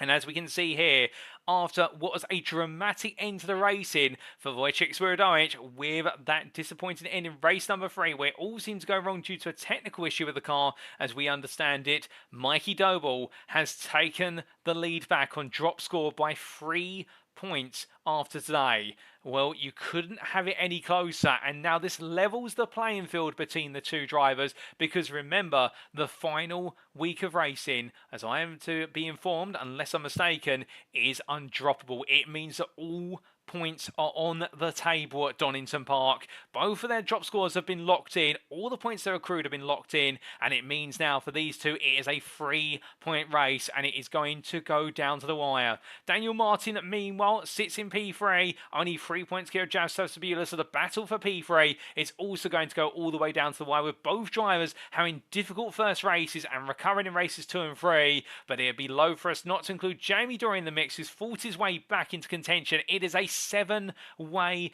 point gap between the trio there, and then Benjamin McCluskey sits a further, what is 23, well in fact 32 points behind when we do the maths correctly. In fact 22 points when we can do the maths right the second time round, but he sits there in P6 ahead of Adam Delmont, with Delmont a good portion of what is 29 points off, and it's Joseph Doble, Paul Zenatachi and Dan Mulder complete your top 10, noting there that Zenatachi moves to P9, his highest position in the order so far this season. Could he even go a little bit higher ahead of Joseph Doble when all is said and done? Gavin Garner sits P11, not quite able to break back into the top 10 today, despite enjoying some brilliant battling, with Luciano Vitford moving into P12 ahead of Lee Horn. Then Isaac Doble continues to stay within the overall top 15, the sole prime driver to do so, ahead of William Guthrie, who completes the standings. And then come on to the Prime Drivers' Championship, and provisionally, ladies and gentlemen, there is your confirmation. We're an advantage now of what is, I do believe, the best part of 131 points, barring any exceptional circumstances in the season finale. Isaac Doble will be your champion. He hasn't done enough effectively to take the crown by what is the margin where he can't be, he's not unassailable today, given the fact the maximum possible points that can be accrued out of a given round of racing, I do believe, is the best part of what would be close to 165. So it'd require 3 retirements on Isaac Doble, 3-0 scores, and for Matthew Addy to practically pick up the maximum points. But right now, Isaac Doble is staring off in the distance, and what he's seeing there is a championship crown he has long coveted. But Matthew Addy will give it his all. So will Daniel Downing, as they both battle for P2 come at the concluding round of the season. Albeit it'll be close between them, but with 24 points between them right now, it could go either way. And then Ben Altrier at P4 slumping a bit further away from the top 3 after what was a difficult day today, with technical issues blighting the carpet in races 2 and 3. And well, he's got it all to do now if he wants to stay ahead of Sam Benols, who completes your top 5. But don't count out Alan McCann, who sits a further 5 points behind, or 20 points to Alex Meredith, who wasn't on the grid today, and this will be locked in as a 0-point score ahead of Sam Smith, and it's Matthew Sheraton and Jay Clay who complete your top 10, with Clay moving into P10 and looking to close down Sheraton in the closing round of the season. Duncan Rice sits P11, not on the grid today due to personal circumstances, but we look forward to seeing him back on the grid in what will be at the season finale. And it's Luke Jones, only 2 points clear of Paul Scott, who wasn't on the grid as well. And then it is none other than Harley Bicknell and Mark Sykes, who complete the top 15 of the Pro Am IMB Racewear standings. With that, ladies and gentlemen, the tension has been set for the season finale, and it's now time for us to wrap up. Thank you very much for watching, and if you have enjoyed today's broadcast, and perhaps you're sat there right now thinking that you want to be on the grid for a future season of the NXTCC, or you want to know a little bit more about our ongoing and upcoming series, or how you can just become part of what is a growing community of enthusiastic sim racers all the way from the amateur through the professional esports level of racing, well, why not check out our official website? That's nextgenracing.co.uk, and as our website appears on screen now, the home of clean and fair sim racing for all. Well, we've been hosting leagues for the best part of almost 17 years now, and as we continue to go from strength to strength, we'd love to have you as part of our community. We primarily focus now on iRacing on PC, but never say never, as we are spinning up other series, including our upcoming Touring Car Championship or our Trial Championship on R Factor 2, and we'd love to have you as part of that, and you need to be on our Discord to find out more. Just go to our website and you can find out the details of how to join the official Next Gen Racing Discord. But if you don't want to go to our website today, well, there is an alternative, and that is you can go and follow us on Facebook, and our Facebook group is at facebook.com/groups/NextGen Racing, and there you can find out a little bit more about the guys and girls behind the scenes who make up Next Gen Racing, including our staff and administrator members, and what they do both on the virtual circuit and also on the real life circuit, with a good number of our administrators and staff members being track marshals, if not real life racing drivers. We'd also like to take a moment to say a thank you to our sponsors. We do include PowerMaxed, Next Level Racing, Mark Sykes Designs, Joyce Design, Sam Cases UK, Douglas Motorsport, Benji Sim Photos, and last but not least, we couldn't be without them, our title sponsor for this season, IMB Racewear, the sim racing and real-life racing racewear provider that prides itself on individuality with their fully custom designs, enabling you to make the impact you have always wanted to on track, as their gear is designed for you, by you. Head to their website, imbracewear.com, to find out more about IMB Racewear's fully customizable product range, which brings benefits you just cannot get from off-the-shelf products. That website again, imbracewear.com. But with that, ladies and gentlemen, attentions now turn to our season finale. Save the date, all roads have led to this, because on Tuesday, the 23rd of January 2024, we will be crowning our champions. All 3 championships are still open, albeit you could say in the Pro Championship it's almost wrapped up by exceptional circumstances, but this is the NXTCC. Anything can happen in the season season finale. And the overall championship is a 3-point gap between Mikey Doble, who has taken the late lead, and Wojciech Swirydowicz. And in the team's championship, whilst we haven't had the update so far, it is going to be incredibly close between all 4 of our leading competitors in what should be a nail-biter. You've got to be there to see how it all ends. Tuesday the 23rd of January 2024 is when we bring the curtain down at Donington Park's Grand Prix circuit. But until then, we've been Next Gen Racing. I've been your host and commentator, Paul TX141 Walsh, also known as Britain Spit, depending on what media you follow me on. And until next time, remember to stay safe, stay well, stay smiling, but most importantly, remember to stay on track. Good night.